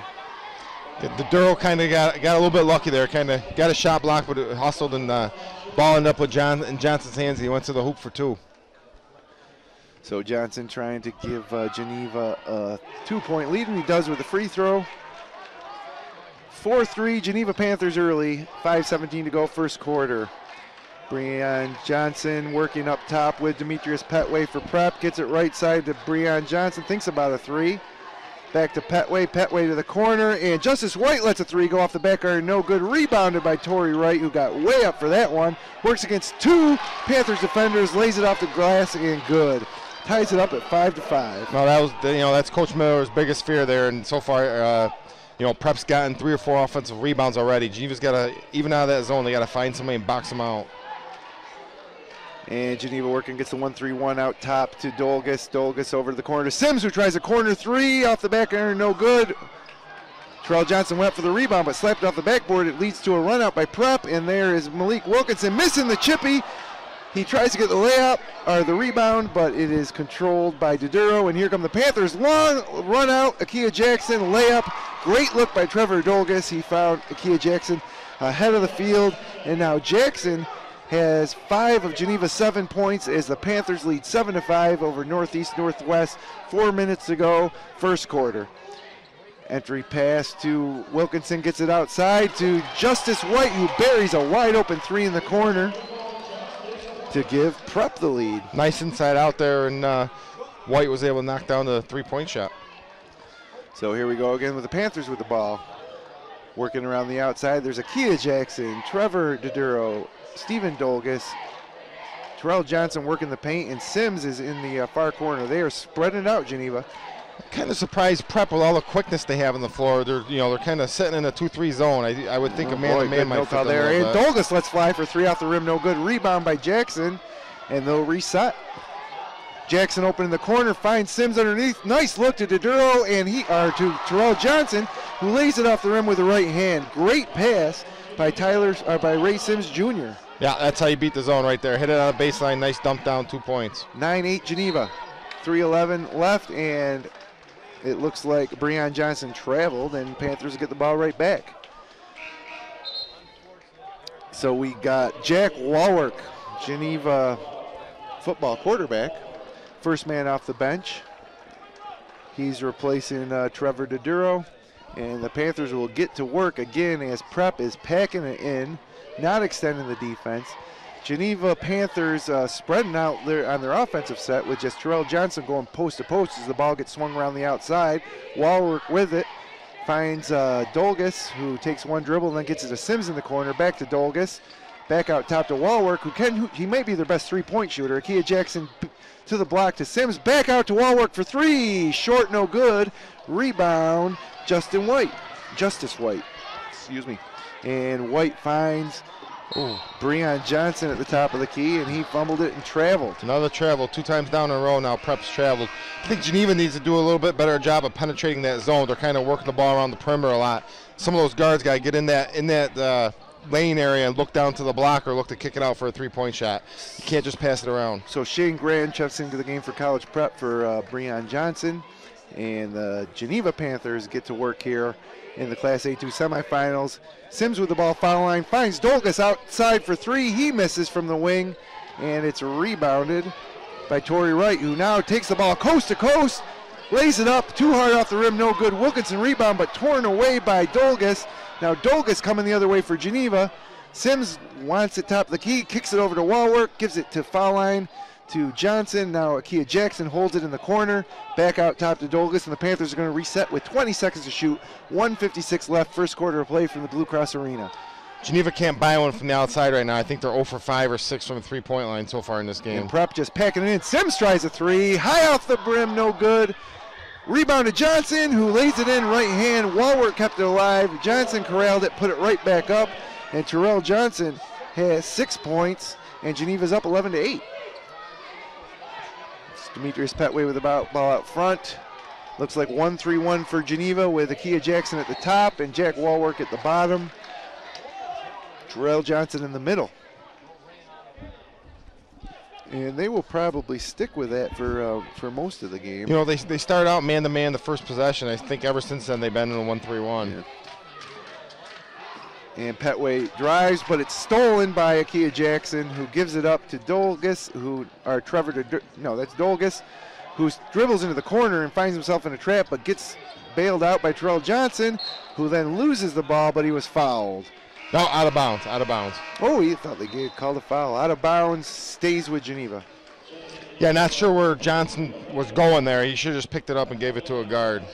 And Italian Dennis, the 5'10 senior guard, now checks into the game for Stephen Dolgus. So you got Wallwork and Dennis in the backcourt now for the Panthers, along with Sims, Jackson, and Terrell Johnson, the big three. And Wallwork finds Sims sneaking behind the defense at the block, misses a wide open layup, doesn't even hit the rim. Akia Jackson, though, rebounds it and lays it back in. Surprising to see Sims miss a wide open layup like that. Yeah, struggled a little bit. You know, he's missed for a couple threes. It'd be nice to see him get one go in, and, I think that will pick up his game. But, yeah, he had a wide open layup there and kind of aired it. 13-8 Geneva lead early. And baseline jumper, tough shot for Demetrius Petway. He's got 4, 13-10, 28 seconds left in the first period of play. And Geneva can hold for one if they want. Good defense by Geneva down there. Petway just made a shot with a defender right in his face. Tough baseline jumper from about 10, 12 feet. And it looks like Geneva will hold. The Italian Dennis with the ball, 10 seconds left. He starts to dribble in, finds Sims in the corner. He's open for three, but he doesn't take it. Gives it back to Dennis, who now finds Jackson the three. 3 seconds left, 2 seconds left. Wallwork finds an open three-pointer off the back rim, no good. And the first period comes to an end here at the Blue Cross Arena in Rochester with a score. Geneva Panthers 13, Northeast Northwest College Prep 10. You are listening to Section 5 Basketball on FingerLakes1.com.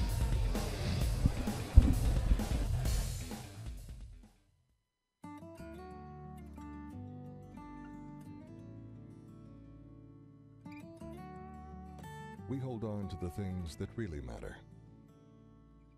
Welcome to Generations Bank.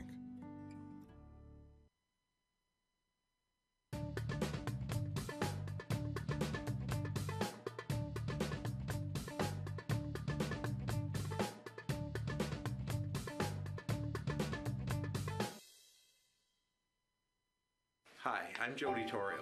If you're like me, you've got stuff lying around the house that you want to recycle, but you're just not sure how, like broken toasters, vacuum cleaners, or microwaves. At Seneca Meadows, we have a drop-off for those.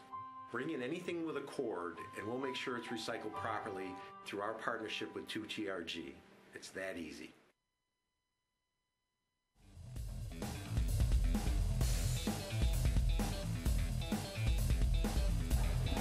And welcome back to the Blue Cross Arena. Just got word from Zach Young that the Lions girls did win tonight, so congratulations to them. They advance, along with the Romulus girls who needed overtime last night. Yeah, and Northwest Wolcott boys lost tonight to Leadership, so a great season for them came to an end tonight. So no Wayne Finger Lakes representatives here at the Big House from Class B1, I believe, right? That would be one, or any B2 as well. So the Panthers back in action to start the second quarter with the ball. It's Jack Wallwork stays out there along with Italian Dennis, the same five that ended the second quarter. Wallwork looks at a three, but pulls it back out. Dennis with the ball, and Prep still in that one. Looks like a 3-2, 1-3-1. It's like, I think there's mostly a 3-2. And Wallwork gets it right side to Dennis. Dennis takes one dribble, jump pass to Wallwork, who takes an open three. Off the rim, no good. Rebound, Northwest College Prep. Outlet pass to Petway. He's got right with him. Bounce pass in the lane, and he's fouled going up for the layup. Looks like Akia Jackson got him. Who got him? Yep. And, you know, Geneva, that was a 3-on-1 breakout for College Prep there, and Geneva continues to struggle from the outside. Getting good. That was a good look. Yeah, no, they're getting good looks. They're not really coming close. They're gonna have to knock down some shots or get some more penetration. They're really just passing the ball around the outside right now. They need to work that baseline, work that high post a little bit, and find some weak spots in that zone. Because you know, at this rate, they're not going to win if they just keep shooting threes. 2 free throws for Torrey Wright. First one's up and good. Now he'll take a second, try to cut this into this Geneva lead to 1 point. 7:16 left, second quarter. Shot is up and good. That's the 4th point for Torrey Wright. We got a 1-point game. 13-12 Geneva Panthers over the College Prep Panthers. 7:11 left from the Blue Cross Arena. Winner gets Batavia in the final Sunday. Doduro checks back in for D'Italia and Dennis, and Kia Jackson gets the ball off a pass from Wallwork and hits from 16 feet. And Jackson's got 9 early points.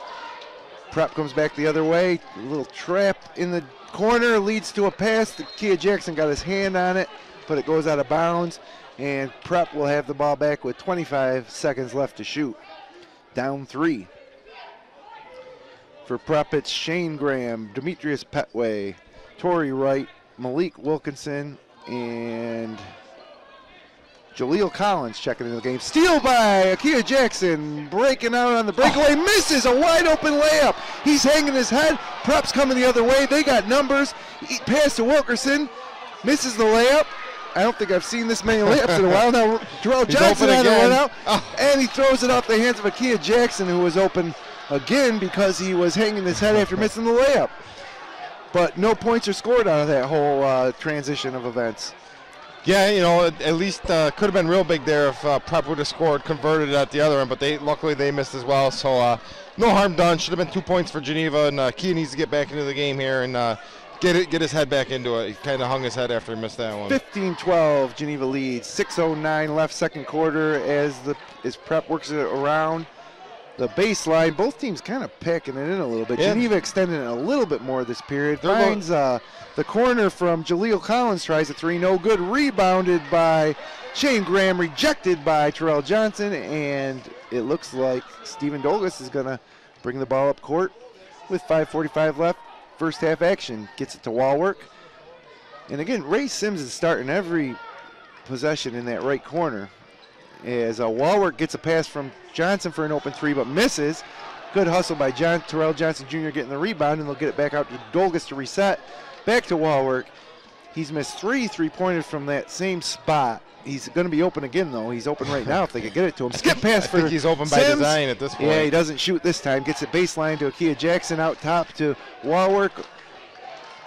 Right to Dolgus, and Sims has it. 13 to shoot for the Panthers. Nice look underneath for Dolgus to Jackson to Sims outside for 3, no good. And rebound by Terrell Johnson. He tries to go back up, but then he tries a bounce pass to Ray Sims Jr. off his hands and out of bounds. It'll be Prep ball. So, wow, man, tough scoring for both teams. Yeah, you know, neither team shooting the ball well at this point in the game.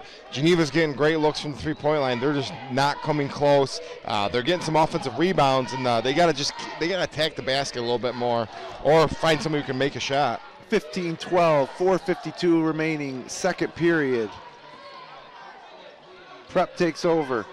Breon Johnson stops at the baseline, gets it right side to Shane Graham, who tries an 18-footer, no good. Rebounded inside by Torrey Wright, who puts it back up and in. 15-14. You guys live video? No.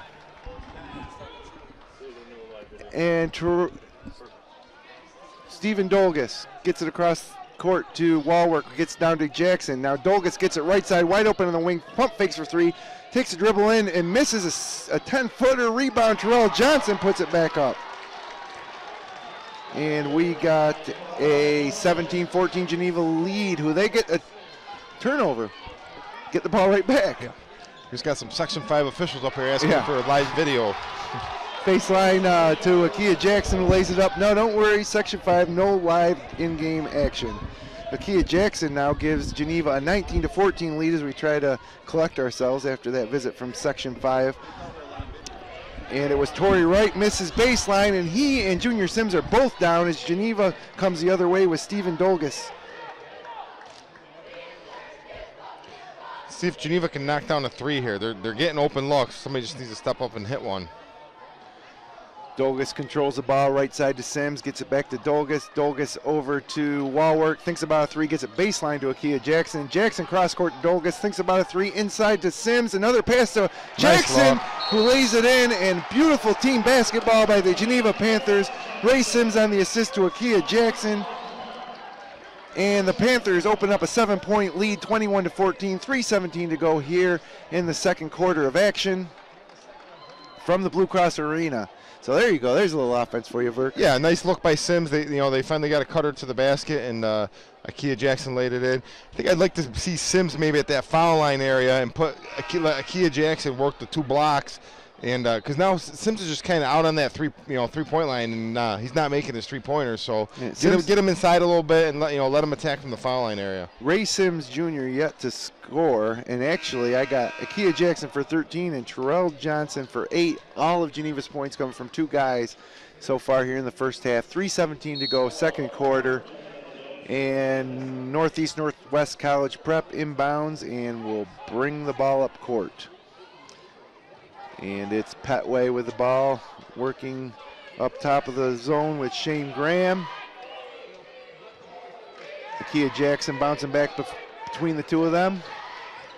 Petway penetrates. An ill-advised pass to, it's got to be a traveler, calling a jump ball. Yeah. Ill-advised pass to Breon Johnson. He fell, but they're calling a jump ball. And it will be prep ball underneath their own basket with 14 seconds to shoot. I don't think, what did Prep have at the end of the first quarter? They only got 14 now. I think they've only had 1 basket this quarter. And out to the 3-point line for Petway, wide open off the rim, no good. Rebound, Junior Sims, and he's going to dribble it up the right side of the court himself, going from our right to left. Cross court to Wallwork, who's getting some extended minutes. Akia Jackson skip past to Dolgus, wide open 3, he sets, nobody comes out on him, he takes it, and it's way short. Rebound out to Prep, leads to a run out. Good hustle back by Wallwork on defense, but after Justice White missed the layup, it was Shane Graham putting it back. That's a couple times tonight Geneva's got caught not getting back, and that time they made him pay. And Dolgus working out top with Akia Jackson. Now they move Wallwork to the corner, Jackson's out front, and Junior Sims working the paint with, Wallwork hits a 3 from the corner. Maybe just need to change where he was shooting from. He moved down towards the court a little bit more, and that shot looked good. Nothing but net. Geneva leads 24-16, 1:48 to go second quarter here from the big house. And it looks like Petway working on that zone, gets it across for a 3-point attempt from Shane Graham, who misses, but it's put back by Malik Wilkinson. Or Torrey Wright, excuse me.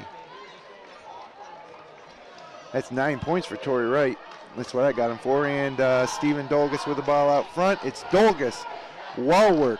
Noah Barber checks into the game. Akia Jackson and Junior Sims. Small lineup for the Panthers. And Brian Miller wants a timeout with 1:13 left here in the half. The 6-point lead. I think you prepped the switch out of that zone. Looks like they might have been playing a boxing 1 on Junior Sims there, and they were really bodying Sims that time. He didn't like it. He said something to the ref as Geneva called timeout. So let's see if Prep stays with that boxing 1 or if they switch up to something different after this timeout. Hope you're staying up late with us. 9:54 p.m. here from the Blue Cross Arena in Rochester, as we are not even quite to halftime here of the Class A2 Section 5 semifinals. Winner advances to play Sunday against Batavia. And coming out of the timeout for Geneva, it will be the same lineup of Jackson.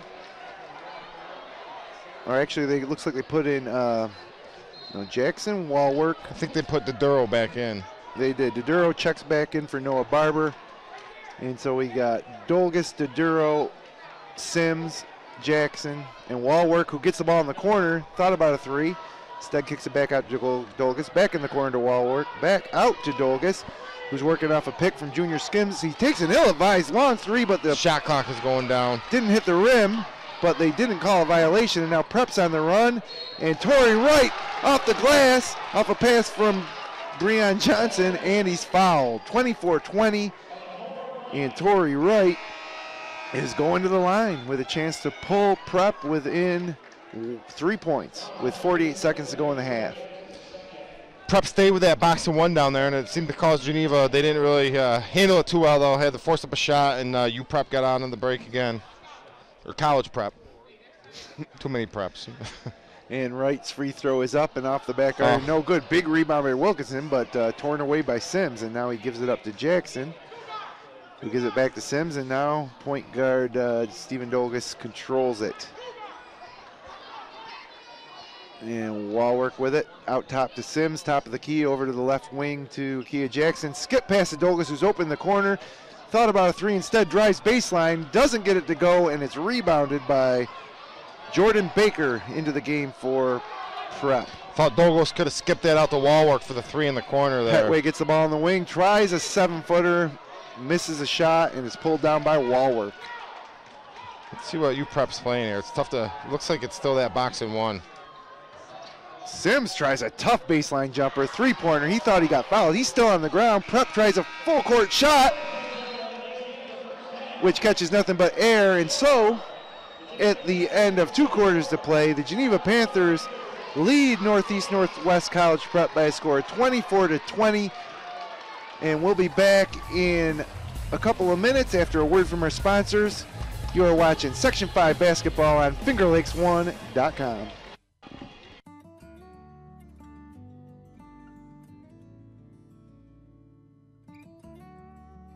We hold on to the things that really matter.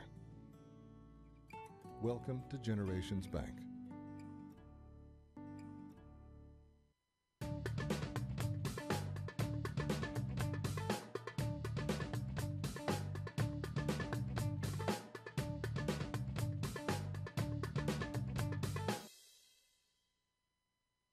Hi, I'm Alan Larson.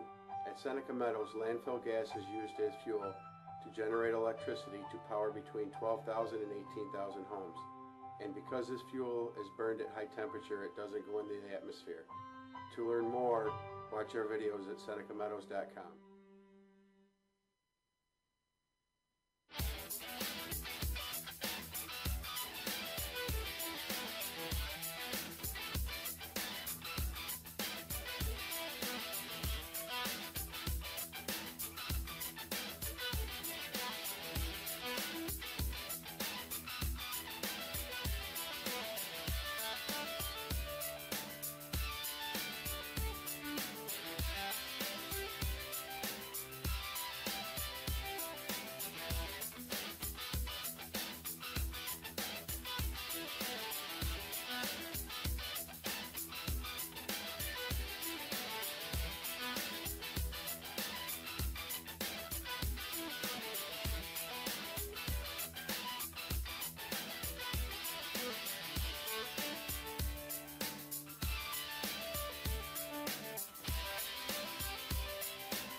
Hey, can I sit down? And welcome back to the Blue Cross Arena in Rochester, New York, site of a doubleheader here tonight on Finger Lakes One Sports, the Class A2 Section 5 semifinals. In the first game, it was Newark dropping their game to Batavia by 4 points, and now we got Geneva leading University Prep 24-20 at the half, as Batavia awaits the winner.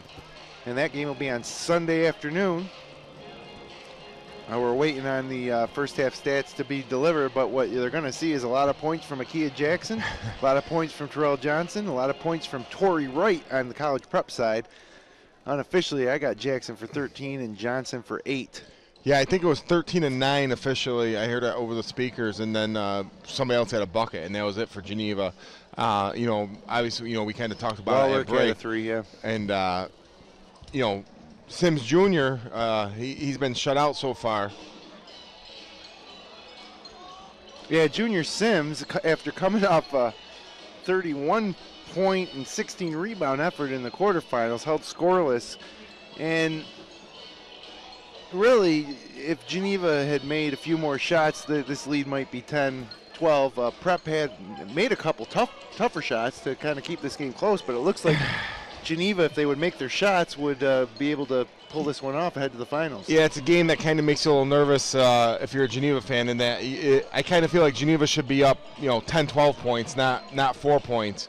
They didn't shoot it well. They're probably 1 for 12 from the three-point line. We'll see here when we get the stats. But they really struggled to shoot the ball, and really didn't have a lot of. They swung the ball very well. They moved it quick, but they didn't really get into the creases in that zone. I think they need to get the ball in the high post a little bit and get the ball inside a little bit. I think that they can score inside if they can get it in there and get Sims some baskets here and get him going a little bit. I don't think they could win with Sims being shut out again in this half.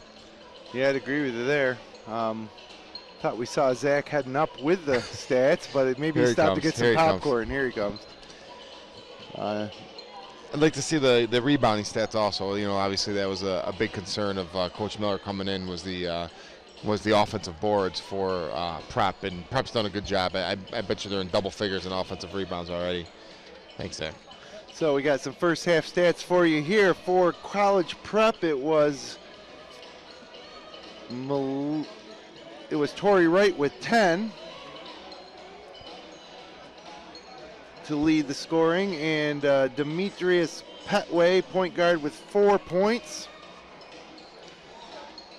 And then you got, rounding out the scoring, Justice White with 3. Sherman Graham with 2 off the bench. Then for Geneva, this is pretty easy. Kia Jackson 12, Terrell Johnson 9, and Jack Walwork with 3. Yeah, just looking at some key stats here, Geneva 1 for 12 from the three-point line. We knew it was up there around in that area. Geneva's actually winning the battle of the rebounds right now, out-rebounding College Prep 18-16. Each team has 7 offensive rebounds, and Geneva's managed to grab 2 more defensive rebounds. Not a lot, 5 turnovers for Prep and 4 for Geneva. Not a lot else sticks out there. I think the big numbers to look at is Geneva shooting the ball. 1 Prep, for 12 from 3. Yeah, Prep packing it in, and Geneva not scoring. Prep 8 for 24 from the field in the first half. Geneva 10 for 27, and that includes the 1 for 12 from the 3. Prep 3 for 5 from the free throw line. Geneva 3 for 3 from the line. It's a fast-moving first half. And we got the winner to face Batavia. Nobody in real foul trouble. Kia Jackson, I think, is the only player in the game with 2 fouls, and only 7 fouls called the entire half. So nothing to worry about there for either team. So, yeah, foul situation. We got a Kia Jackson with 2, Terrell Johnson Jr. with 1, Stephen Dolgus with 1, and Doduro with 1. And then for Prep, just 2 fouls on the half. Well, 1 for Petway and 1 for Wright. So we got about 3 minutes, 30 seconds before the start of the second half. Geneva's season on the line at 17-2, looking for a berth in the finals. We're going to step aside for 60 seconds and come back with second half action here on FingerLakes1.tv.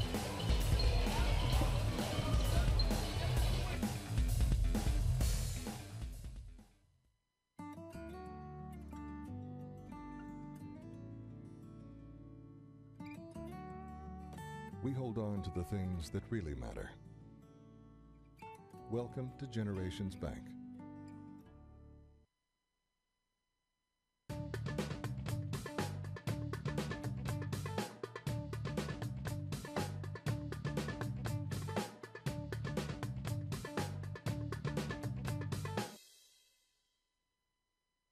Hi, I'm Jody Torrio. If you're like me, you've got stuff lying around the house that you want to recycle, but you're just not sure how, like broken toasters, vacuum cleaners, or microwaves. At Seneca Meadows, we have a drop-off for those. Bring in anything with a cord, and we'll make sure it's recycled properly through our partnership with 2TRG. It's that easy.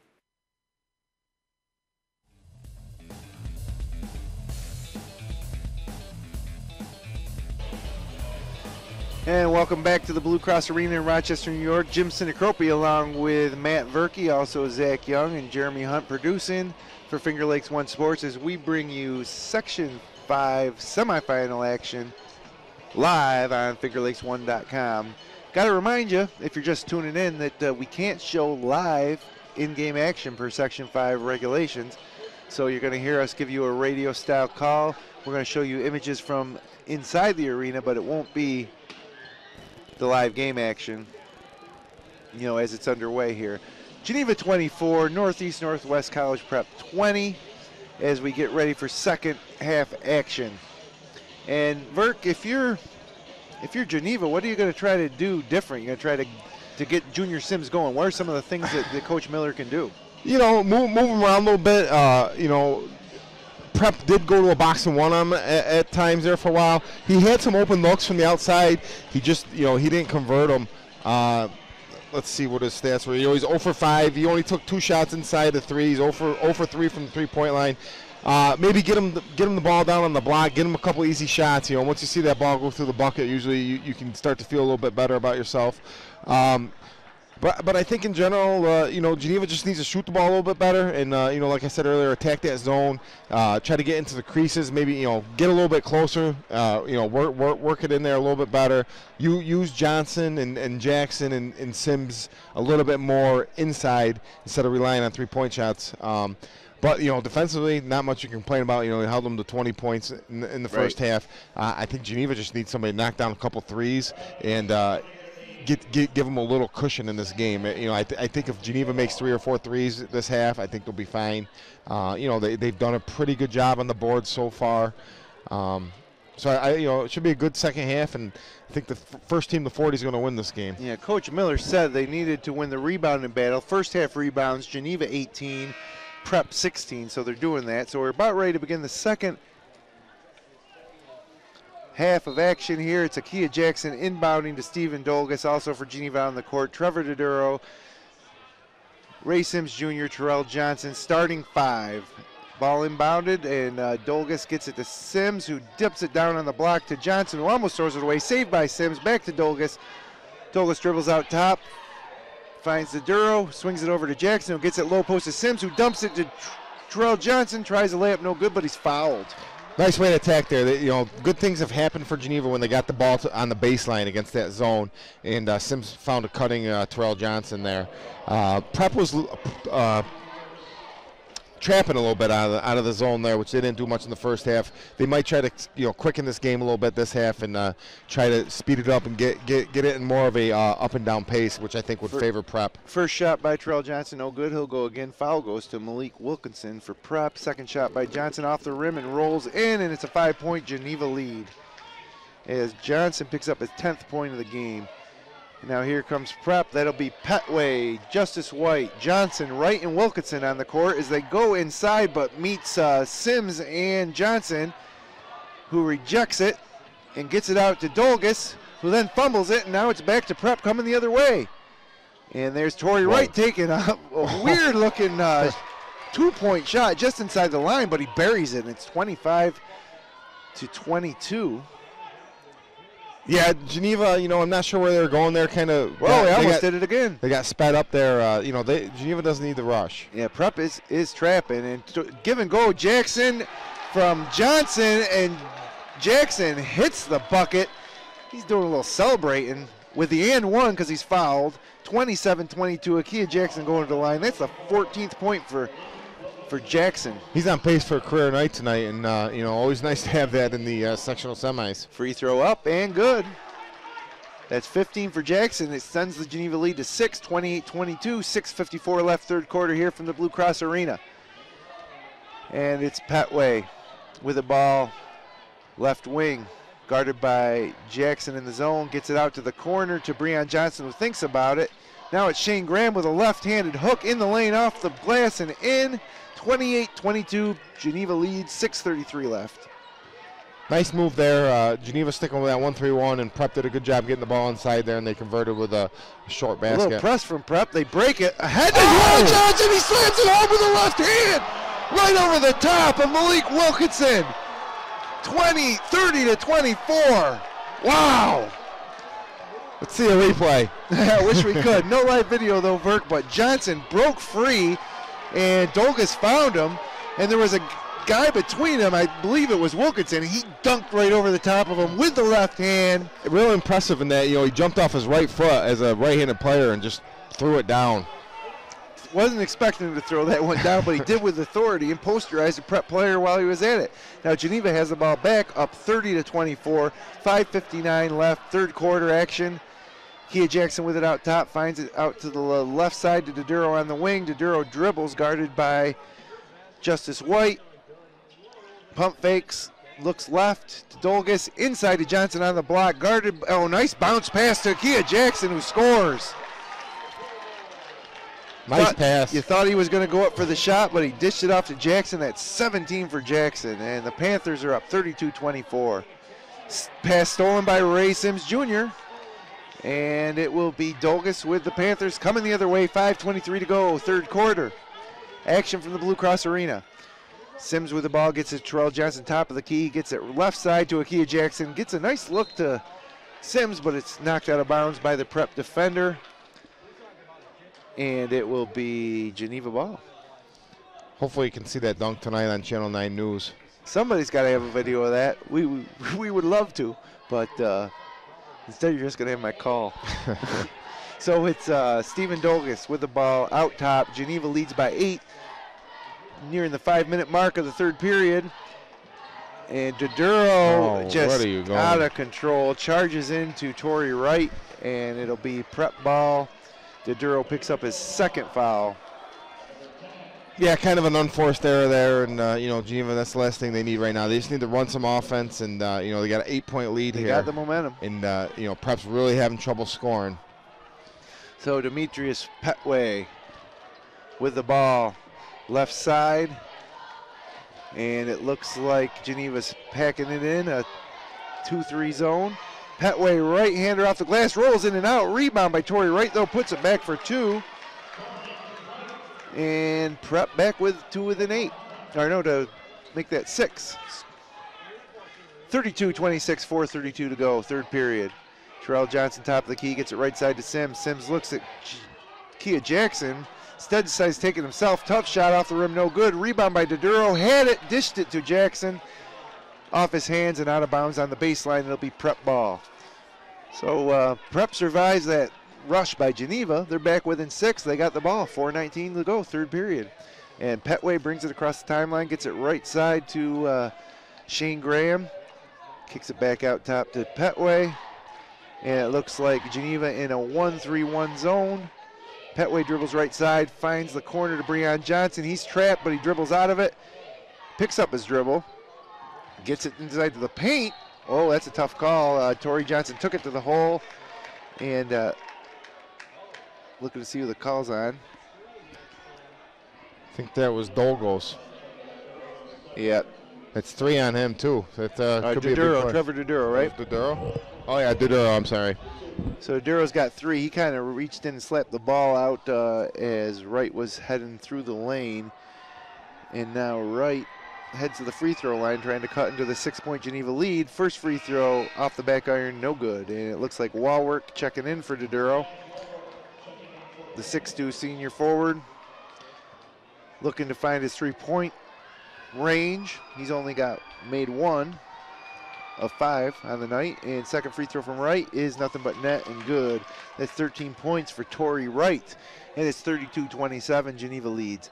3:53 to go, third quarter. Stephen Dolgus brings it across the timeline, guarded by Petway, and gets it out top to Walwork. Looks like Prep's in a little man-to-man right now. Yeah, looks like straight man-to-man. Terrell Johnson out to the corner to Kia Jackson, but he traveled before he passed it, and Prep gets the ball back down 5.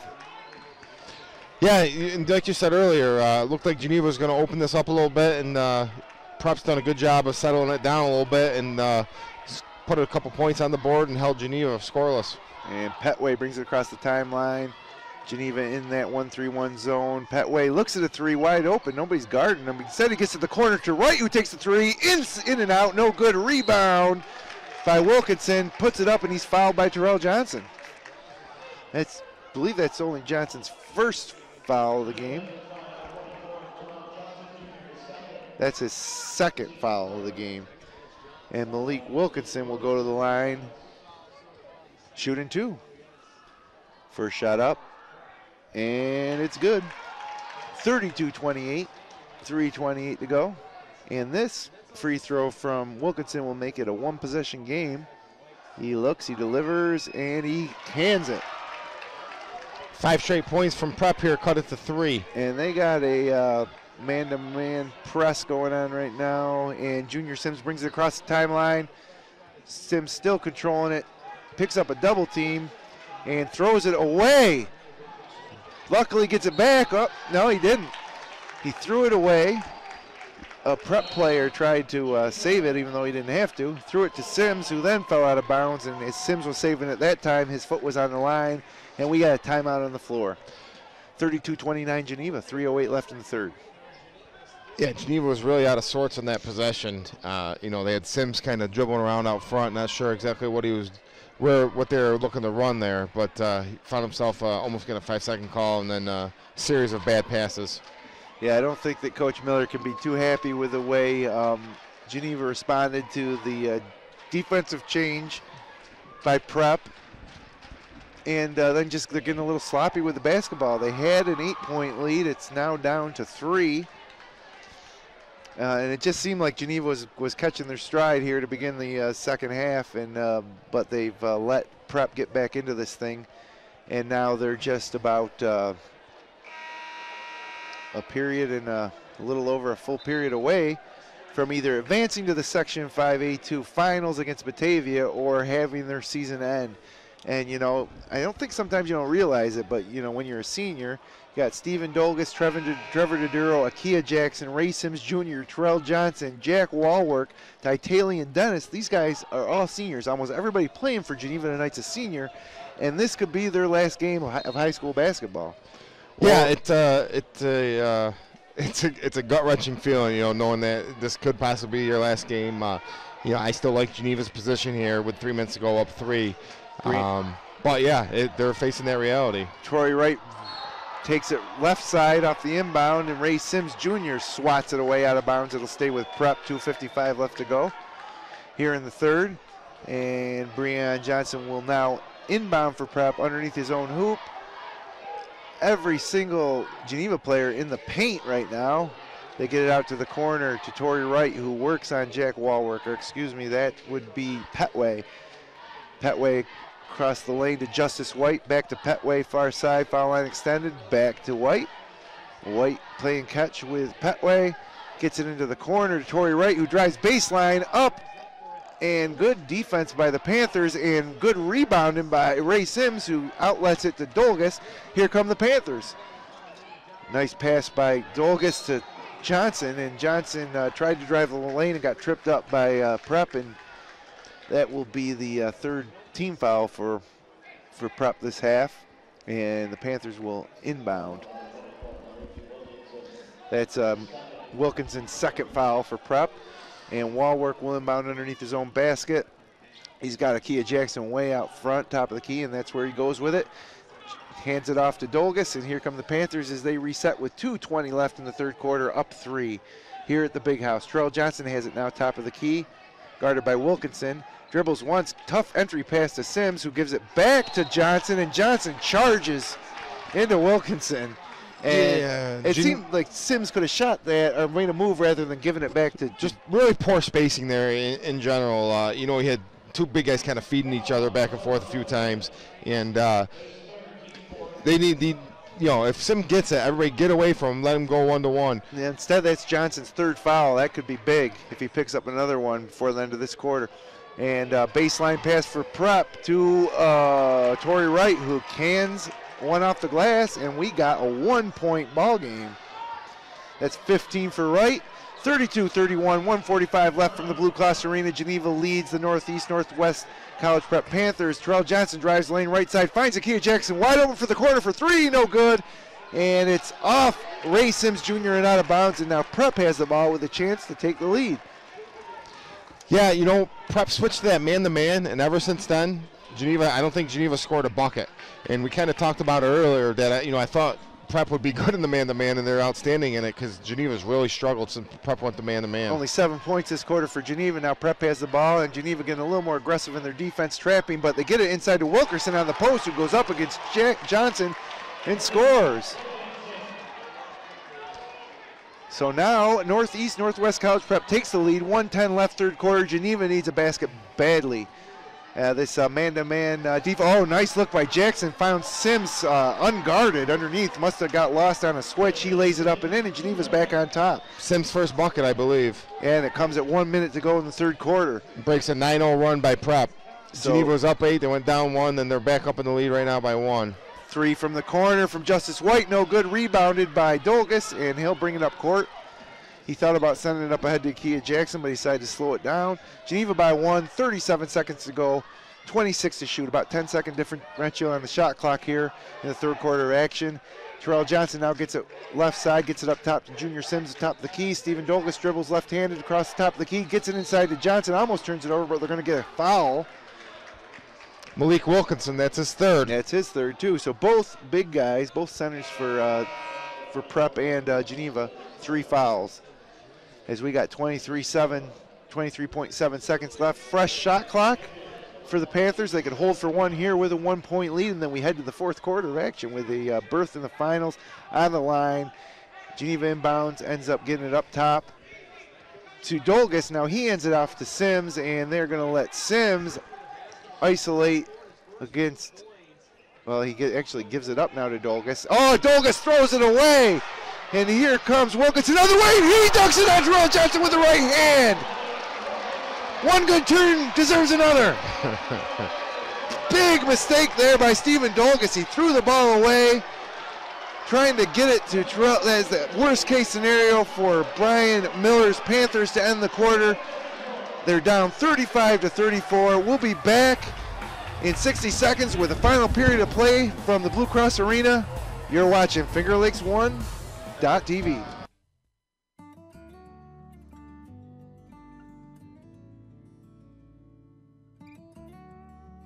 We hold on to the things that really matter. Welcome to Generations Bank.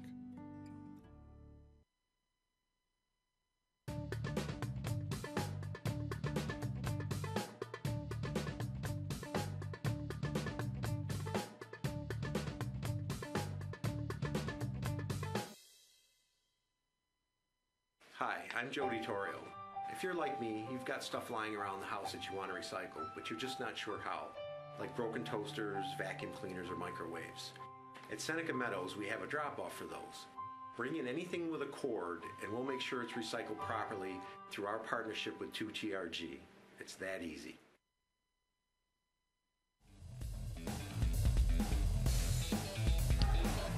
And welcome back to the Blue Cross Arena. Just 8 minutes left to play. Geneva down 1. They should have been up 1 at least, but a untimely turnover at the end of the first quarter leads to a dunk by Malik Wilkinson over Terrell Johnson.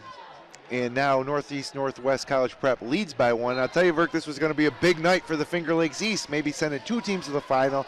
Newark already ousted, and now Geneva in serious jeopardy of having their season and sectional title hopes end. Northeast-Northwest with the ball. It's Petway holding, guarded by Walwork. For Geneva, it's Walwork, Dolgus, Jackson, Sims, and Johnson. And Breon Johnson pulls up, misses a shot, rebounded by Akia Jackson after a loose ball. You know, Geneva went up 32-24 after Terrell Johnson's monster dunk, and since then it's been a 11-2 run, and Northwest up 35-34. Yeah, it looks like Northeast Northwest staying in the man-to-man defense has worked so well for him. Junior Sims tries to drive the lane, dishes off to Jackson, almost lost it. Dolgus for three, off the rim, no good, but Akia Jackson is there, and he's got 2 more points. Huge game. 19 points for Akia Jackson. Huge game for Akia Jackson. Puts Geneva back on top with 6:58 left to play in the ball game. I still think whoever makes a couple threes is going to win this game, if anybody makes any, because neither team, I think there's only been 1 or 2 made threes so far. Petway gets it in the corner for Wright, and now Petway with a wide open 3. And there's an air ball. Air ball. But, oh man, rebound by Malik Wilkinson, and he's hacked, and he scores. And that's 4 on Terrell Johnson, I think. And that's Brian. Yep. Yeah, it is on Johnson, so Miller is going to have to sub. He has Trevor Doduro coming in for Johnson, so he's going a little smaller. It's Doduro, Wright, Dolgus, Walwork, and Sims, and that's a huge foul. Terrell Johnson heads to the point with our bench with 10 points and 4 fouls, and now Malik Wilkinson with the free throw. Off the rim, no good. Who will get the rebound? Battling for it is Doduro. And it will be off of college prep player Geneva Bball. So now Geneva finds himself back down 1 with 6:37 left to play. It's 37-36. Geneva trails. A little token pressure here by prep. We have to see if Geneva can rebound the ball with Johnson out of the game. They went really small now, and everybody's going to have to help out on the boards. Oh, nice look from Jackson to Doduro for the lay-in. Dolgus to Jackson with a no-look pass to Doduro for the lay-in, and now Geneva leads 38-37. They're back on top. Breon Johnson working it out top with Shane Graham, Demetrius Petway, and Torrey Wright drives left side, high off the glass, no good. Rebound Junior Sims, and here comes Geneva, but they think the better of it. Walwork pulls it back out. Yeah, last time Geneva, to kind of relieve some of that pressure against prep, ran hit the high post and did a backdoor cut, got an easy layup. And it's Kia Jackson dribbling top of the key, gets it right side to Walwork. Walwork takes a 3 off the front rim, no good. Rebounded by Petway for prep, and here comes Northeast Northwest.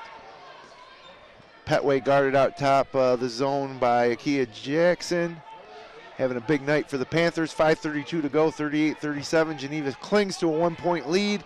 They led by 8 at one point in the third quarter. And they work it around the outside, trying to penetrate that zone. It's Petway over to Torrey Wright for 3. He hits! Big shot for Torrey Wright, and now Northeast Northwest College Prep leads 40-38. Brian Miller wants a timeout, and for Torrey Wright, that's his 18th point of the night. Big shot, three-pointer. We've been talking about them all night, and Geneva continues to struggle. They're 1 for 16 from the three-point line. Unbelievable. Tough to win when you can't knock down anything from the outside. But Geneva's still there, right there. Down 2, 5:14 to go here in the fourth. How long do you keep Terrell Johnson on the bench is another big question. I think if that lead gets any bigger, you'll see him right back in the game. Yeah, with 5:14 left to go, it's almost worth just letting it ride at this point. You're talking about all the seniors. Their season's on the line, and the next 5 minutes is going to decide whether they've played their last high school basketball game or whether they're going to the sectional finals on Sunday against Batavia. It doesn't look like they're going to put them in right now, but I expect once the next dead ball after play resumes, I think he'll be back in there because I don't think Geneva can survive on the boards without him in there. No, really, Sims, the only guy with Jackson's 6'2", and Sims 6'5", and Johnson 6'3". Jack Walwork's 6'2", but he's more of a perimeter player. I think they're giving Jackson the benefit of the doubt there on that 6'2". Yeah, I'll tell you what, he doesn't look it, does he? He looks about 6. Maybe 6 foot. Yeah. So Geneva comes back with Doduro, Dolgus, Ray Sims Jr., Akia Jackson, and Walwork. And it's Dolgus and Doduro in the backcourt, and Northeast Northwest staying in that man-to-man defense, which has caused them so much trouble for the Panthers here in the second half. They work it around the side. Walwork with the ball on the wing, gets it to Dolgus, top of the key. He drives, has it stripped by Petway. No foul call. Petway has the ball. He's trapped now, though, in the corner, but he does get it away to Justice White, who pushes it ahead, and he is tackled by Trevor Doduro, who was going for the steal. And now that will be 16 fouls on Geneva. That's four on Doduro as well. So 2 Panthers with 4 fouls. And next foul will be Prep will be shooting 1-on-1 as well. 40-38. Northeast-Northwest leads Geneva 40-38. 4:44 to go here in the 4th period. Petway with the ball out top. Geneva staying in that 1-3-1 zone. Can't complain about Geneva's defense. It's the offense that's been struggling. And inside off the baseline drive. Oh, wow, tough shot by Johnson off a pass from Wright. His first points of the game. And now Prep is up 42-38 with 4:24 to go here in the 4th quarter. Trevor Dolgus controls the ball. Pass to Walwork.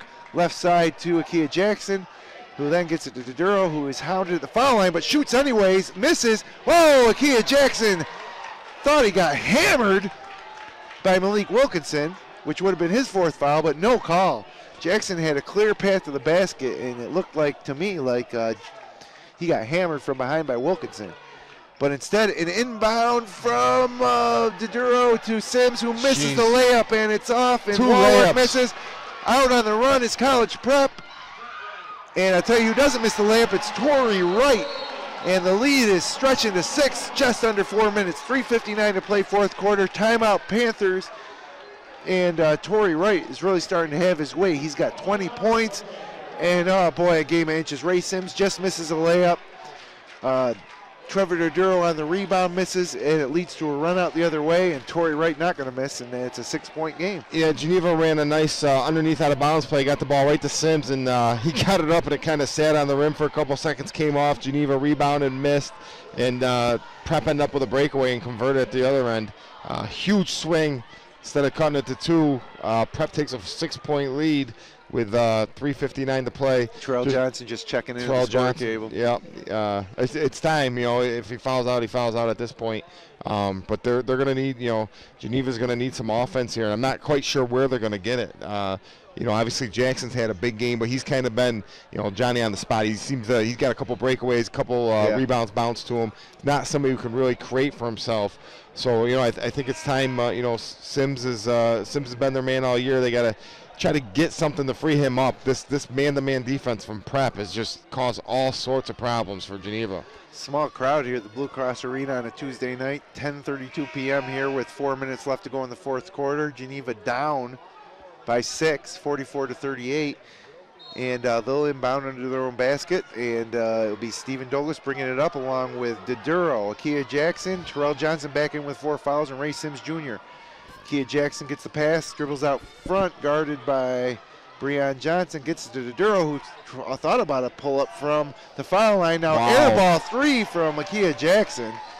He was wide open, but that caught nothing but air. Now Sims is chasing Petway. That's not Akia Jackson's game. He kind of has a flat-footed jump shot. And and a 3 from Justice White from the corner. Another air ball for them. Oh, and they foul too. Wow. Not in the bonus, though, so not that big a deal. I don't think coach from UPrep was from Northeast-Northwest College Prep was very happy with that shot from the corner that early in the shot clock. No, you got a 6-point lead, a trip to the sectional finals in the line. You got to maintain your composure. Doduro needs to settle down a little bit. He's kind of forced it a couple times. He needs to, let it come to him here. Yeah, starting five. You get bounce pass from Jackson, couldn't handle by Sims, and he's fouled.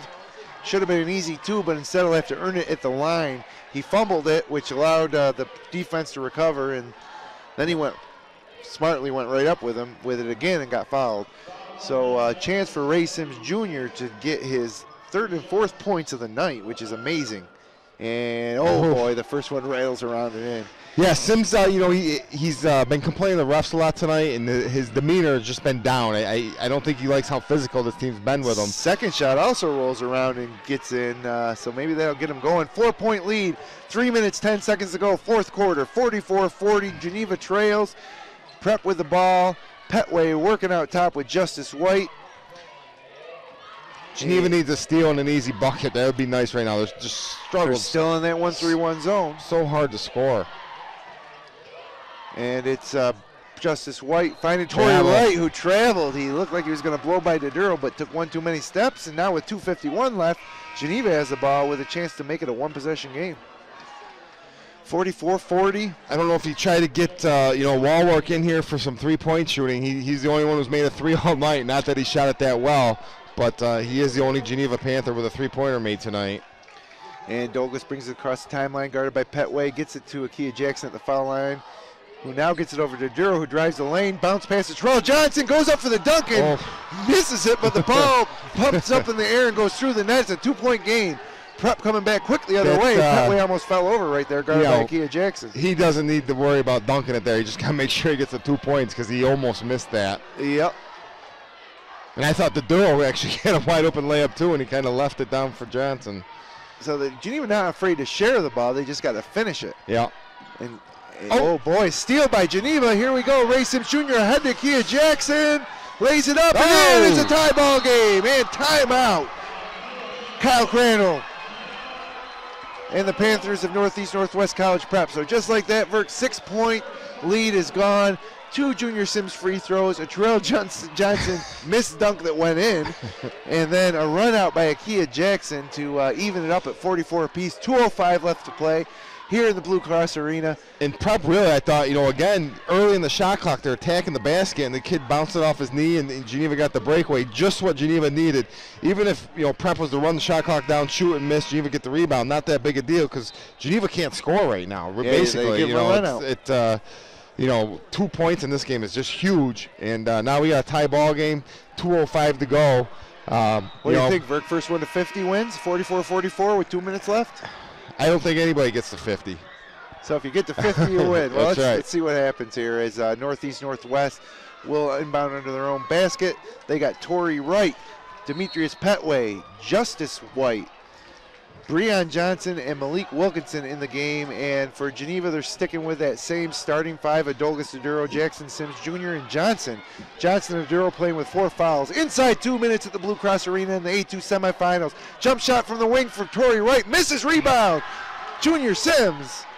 And he settles it, gets it to Douglas, and here come the Panthers with 1:45 left to go in the ball game. Kind of knew they were going to go to right there. 44-44, and Junior Sims working out top against the shorter Breon Johnson, gets it to the right side to Douglas.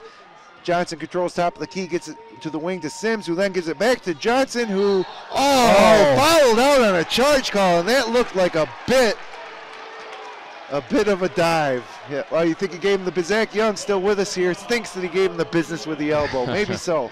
I don't think it helped that he stopped and was waiting for the ref to call the foul. I think if he just would have went up, they might have let him play on. But he kind of looked at the ref like, you're going to call it.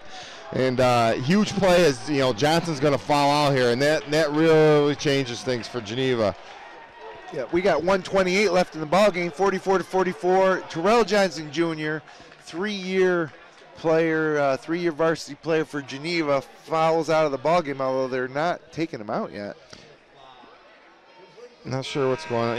You get the little time with the disqualification there. But Geneva ran a nice play there. Walwork checks in, and there goes Terrell Johnson, perhaps checking out of his final game of his fine career at Geneva, but that'll be decided in the next minute 28. So now Walwork checks in for Geneva. It's Akia Jackson playing up top of the zone. Junior Sims at the foul line in the middle of that 1-3-1.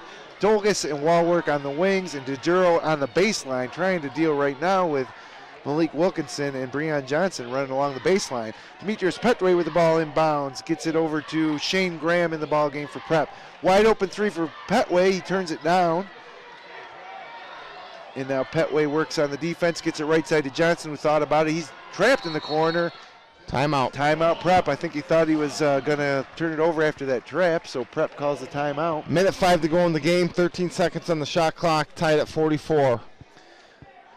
Yeah, we got quite a finish on tap here, Verk, and I think you're right. I think maybe first 1 to 46 wins this one, huh?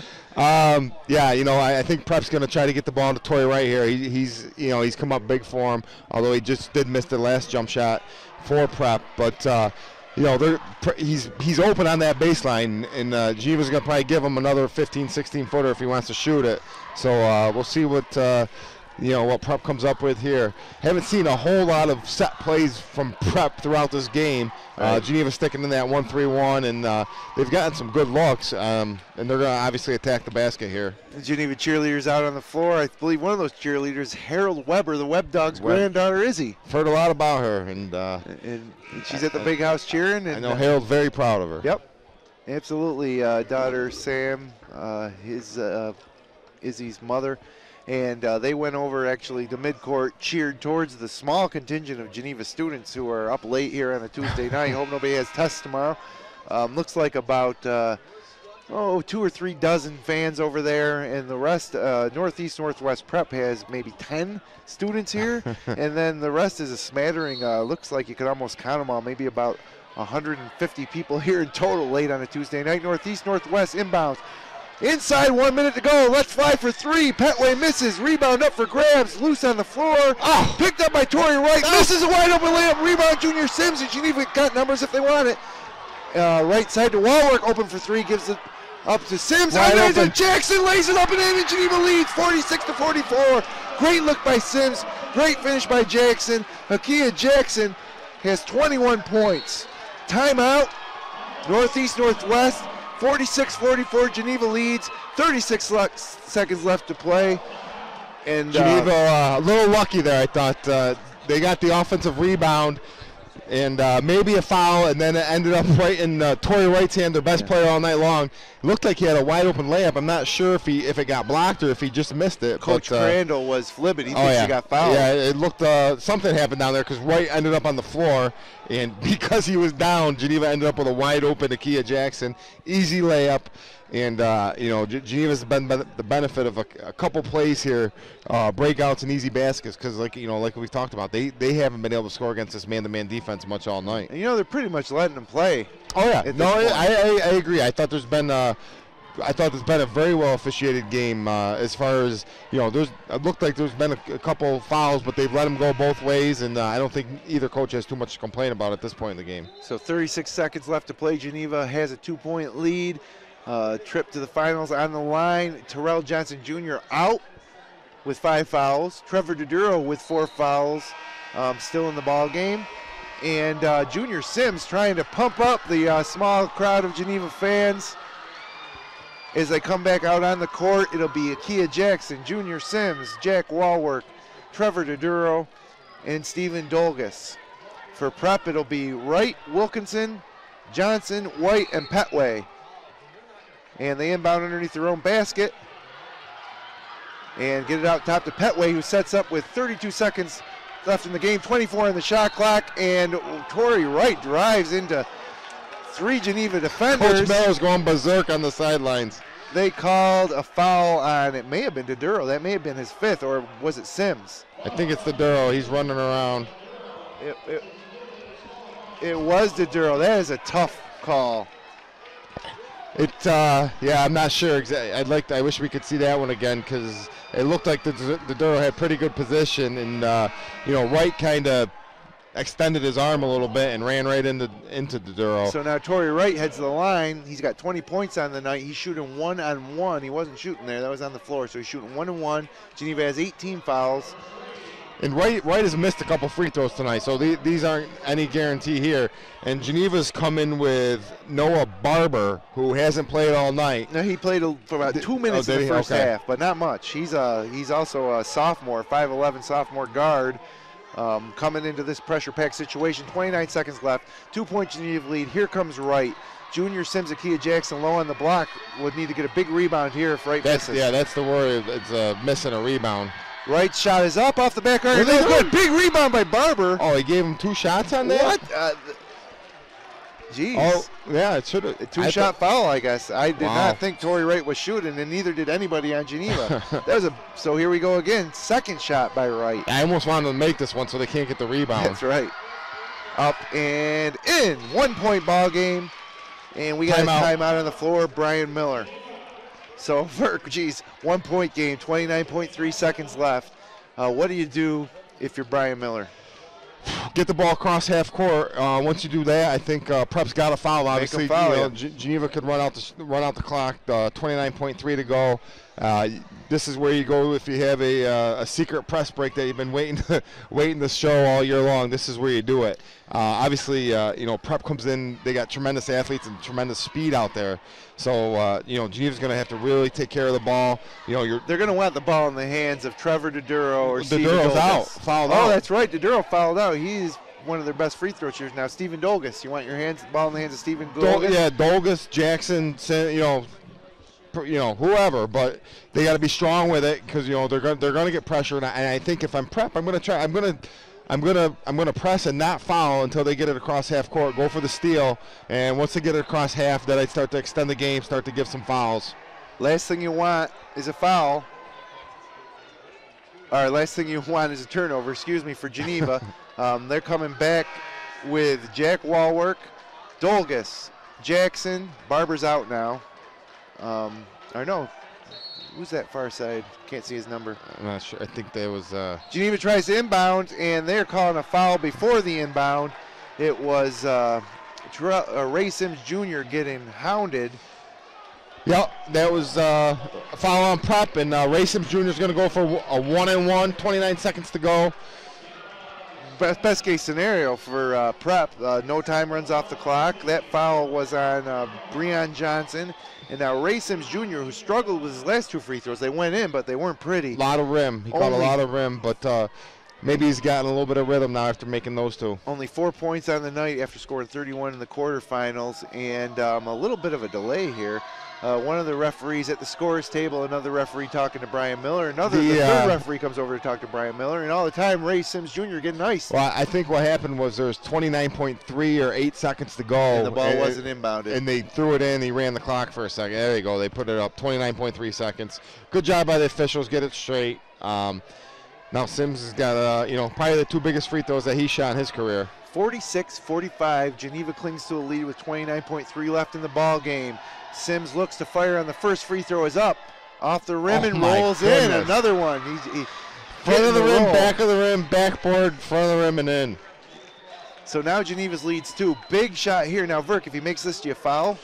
No, I don't right here just because Prep hasn't made too many threes all night long. And nothing but net on this one for Sims Jr. He's got 6 on the night.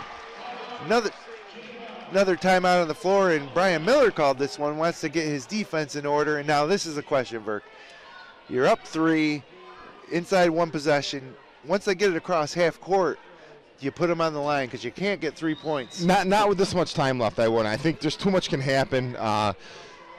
You're going to give them, I'd rather make them earn the 2 points and not let them get 2 free throws. If it was under 10 seconds, I would consider it. And but at this point, I think I play man. I'm interested to see if Coach Miller sticks in that 1-3-1 or if he goes man here for one thing, just to kind of prevent the threes. But I think Coach Miller will probably go straight man here, maybe for the first time since probably the first possession of the game. That's right. They've been in that 1-3-1 all game. It's worked pretty well. The defense hasn't been the problem for the Panthers.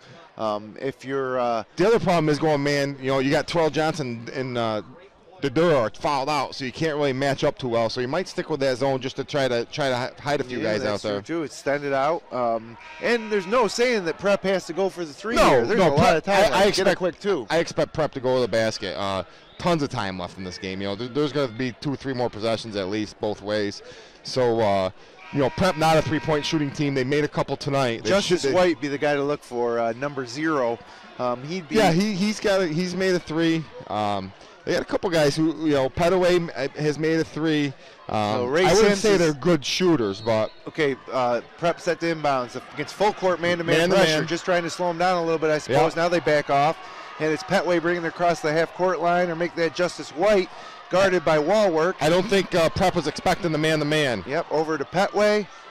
Now it's over to Justice White. Drives the lane, throws it up, blocked by Walwork. Rebounded by Tory Wright. He scores, and he's fouled. He'll go to the line with a chance to tie. Foul on Ray Sims Jr. Unbelievable. Unbelievable shot by Tory Wright. He had the ball in his left hand, double clutched it, got hammered on the way up.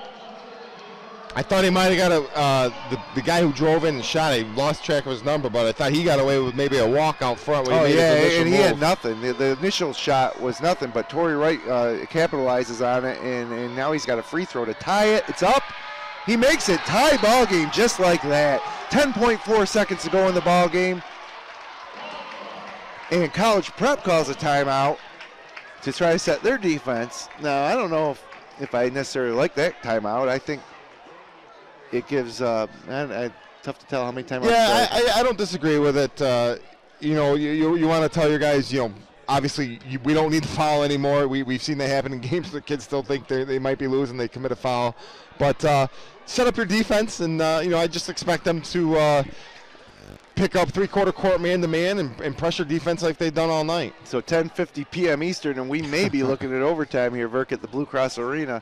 And 48-44, 10.4 seconds left to play. If I'm Brian Miller, I put the ball in the hands of Steven Dolgus and let him create.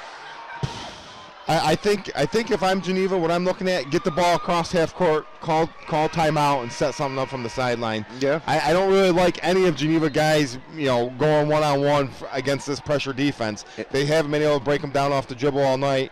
You know, maybe if they set up a play, get it across quick, call timeout, got 6 or 7 seconds, call, then you can run in one of your sideline plays to get a better shot. Last thing you need is a turnover here if you're Geneva.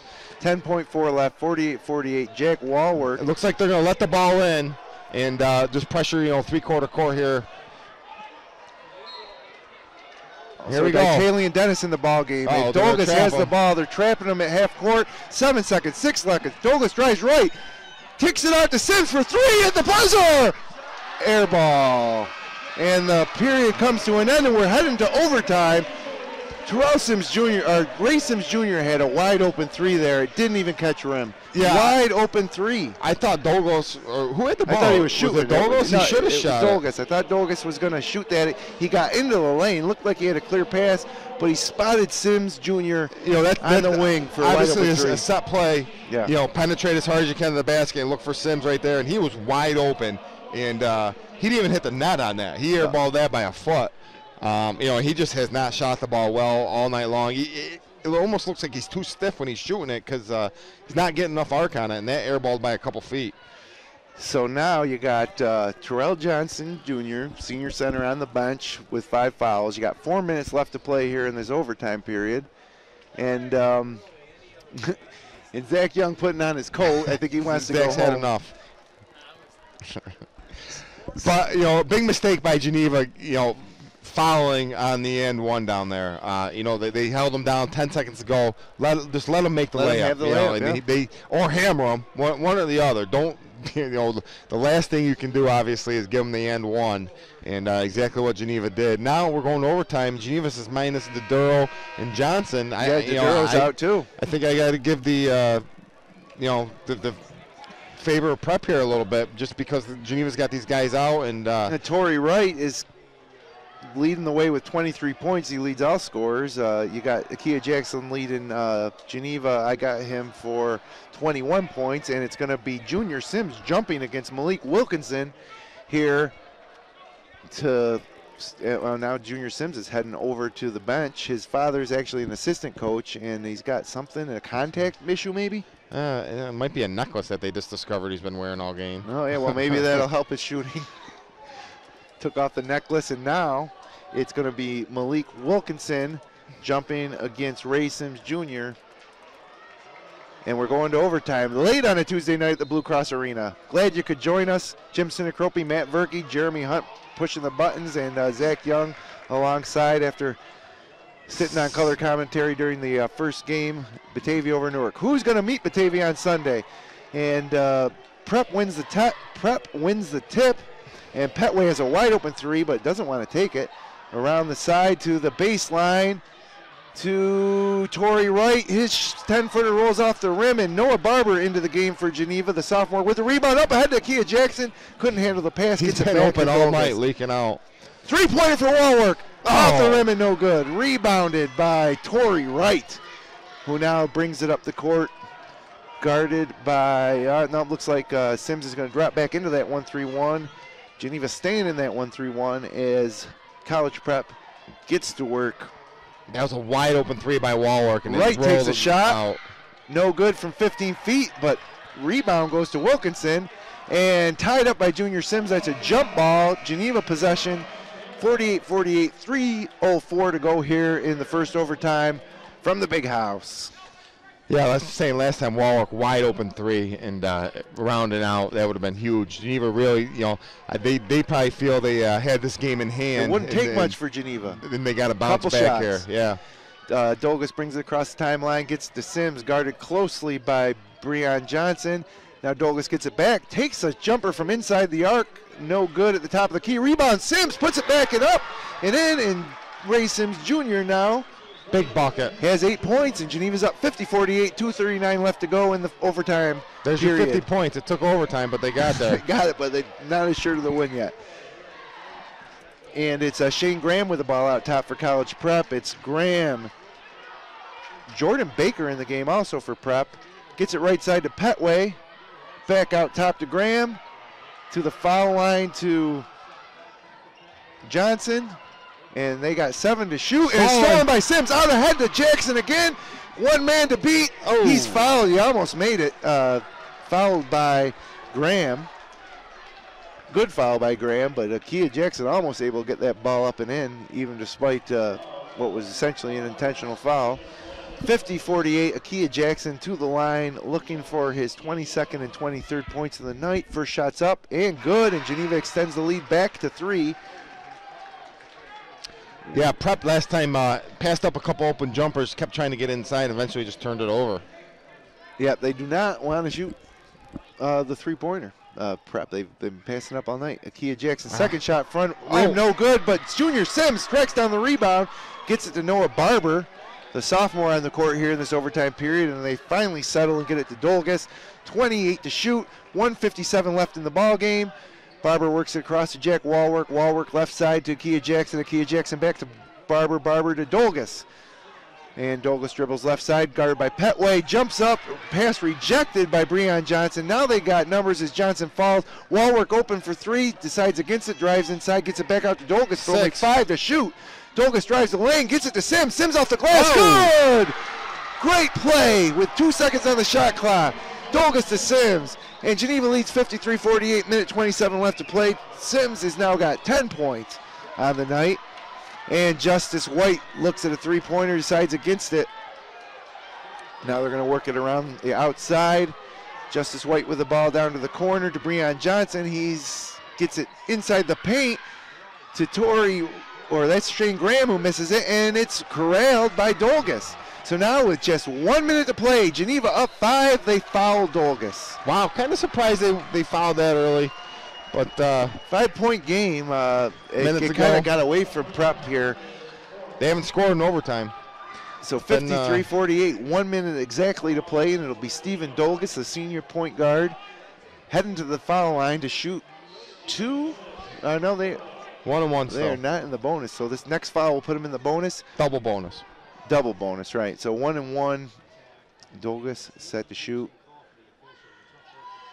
First shot's up. Rolls around and in. Tell you what, that rim's been awfully friendly to Geneva on these foul shots down there. So the lead's Each kid's extended hit to the 6. free throw. Check me if I'm wrong, Verk, but I think that is Dolgus' first point of the game here in overtime. Second free throw set to come. On the way, rims out, leads at 6. Inside 1 minute, here comes College Prep. They're going to have to hurry. Torrey Wright with the ball. He's guarded by 3 Panthers to the right side. Jump shot by Shane Graham, no good. Ball is loose. Dolgus on the ground, off a Prep player's foot. And it's Geneva basketball with 45.5, 54-48.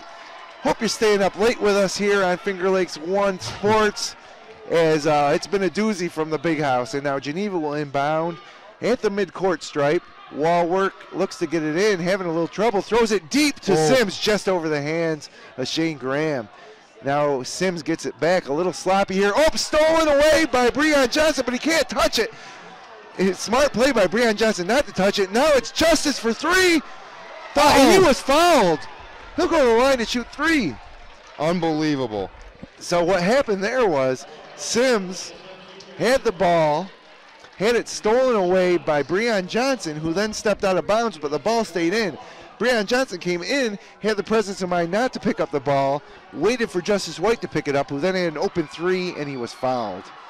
First free throw on the wing is good, and so now with 32.8 seconds left, 54-49, makes two of these. It's a three-point game. It's a one-possession game again. Yeah, Geneva had the ball up. Geneva up 5 with the ball. Now looking at being up 2 with 32 seconds to go. Now he's got one more. 54-50. 32 seconds to go. Big third free throw coming up here for Justice White. He's got 5 points tonight. Make it 6. He makes all 3 of them. Wow. Huge mistake following the three-point shooter there for Geneva, and now they're facing full court pressure. The shot clock is off. 27 seconds left, and they foul. Or no, Brian Miller got a timeout. So 54-51, 25.9 seconds left. Geneva does not have to shoot. So it's a matter Did of. they run that? Was there 30 seconds to go there? Or was it 40? It must have been 40 seconds to go. When there was when he was shooting foul shots. No, there was 30.8 seconds left to go. 32.8 seconds. That only took 6 seconds. Seems like it took a little bit longer than that. But. So it's 54-51, 25.9 seconds left to go here in overtime, the first overtime. Brian Miller talking to his squad here, and they're going to have to inbound the ball at about the hash mark. Yeah, it's going to be at the hash mark right in front of the Geneva bench. Shot clock's turned off, and Geneva clinging to a 3-point lead here. We've seen some crazy plays tonight, so this one's definitely not over at this point. Well, Geneva had this thing in the bag. It's one thing to turn it over. It was another thing to follow the three-point shooter. Yeah. Especially when you're talking about UPrep having, I think they made one three-pointer all night, and then you send a three-point shooter to the foul line and got to hand it to White. He made all 3 of them. 3 clutch shots for the senior shooting guard from College Prep, and now it'll be Wallwork inbounding the ball. The Panthers line up all in a row, and now break, and Dolgus gets the ball. He's not fouled, although he is. There he is. Yep, there they go. They got him. Petway got him. I don't think that's the guy they wanted to foul, but they had to with 22.6 left, 54-51. And the senior, Stephen Dolgus, will head to the line. If he makes both of these, Burke, it's a pretty good chance Geneva's going to hold on and win this game. Yeah, you'd like to think so. Up 5, 22 seconds to go. So he's set to deliver the first free throw. Bounces 3, 4, 5 times. Spins the ball in his hands, looks at the rim, and here it comes. Up and in. Swish. That's the first one that Geneva's made clean tonight. It seems like that was nothing but nylon. 54-51, Dolgus' second point of the night. And now with 22.8 seconds left, he'll try the second shot to extend the Geneva lead to 5. And again, he takes about 5 dribbles, spins, looks at the front of the rim, fires, and swish. 2 big free throws for Dolgus. And now we got Ditalian Dennis checking into the ball game for Noah Barber. And Geneva content to drop back into that 1-3-1 zone. And here comes Prep across the timeline. Petway dribbles, gets it to the corner. Wasting time. Justin White throws it out of bounds. That's Geneva basketball. So with 12.3 seconds left, Geneva leads 56-51. Noah Barber checking back into the game for Dennis. And full court pressure by Prep. Geneva's got to break this press and they'll win the ball game. Wallwork gets it into Junior Sims. He turns it over off his foot. It's Northwest College Prep ball. He was expecting to get fouled. When he didn't, the ball got tapped away off his foot out of bounds. 9 seconds left to go. 5-point game. Prep ball. This game's not over yet. No. Get a quick score here and then another steal. Yeah, Sims just needs to take care of the ball there. I know he's expecting to foul, but can't. Petway with the ball, tries a long 3 up and off the back iron, no good. Torrey Wright rebounds and scores with 3.3 seconds left. Actually, 2.9 on the clock, but they should add a little bit more time on there. 56-53. Torrey Wright notches his 24th and 25th points of the game there on that layup off the Petway missed 3. 1 possession game, 2.9 seconds left, and it doesn't look like the officials are too concerned about putting more time on the clock there. I I thought they let about a second run off. Geneva fans are chanting, Geneva students chanting goodbye. The na goodbye song right behind College Prep's bench. You can really hear them because there's not too many people left here in the arena tonight as we are pushing up on 11:04 p.m. Glad you stayed with us tonight here on Finger Lakes One Sports. Glad that we could bring this great ball game to you. Geneva looking to hold on to this 3-point lead in overtime and advance to the Section 5 Class A2 Finals on Sunday here against Batavia, who defeated Newark earlier tonight here on Finger Lakes One Sports. How do you like the matchup, Geneva-Batavia?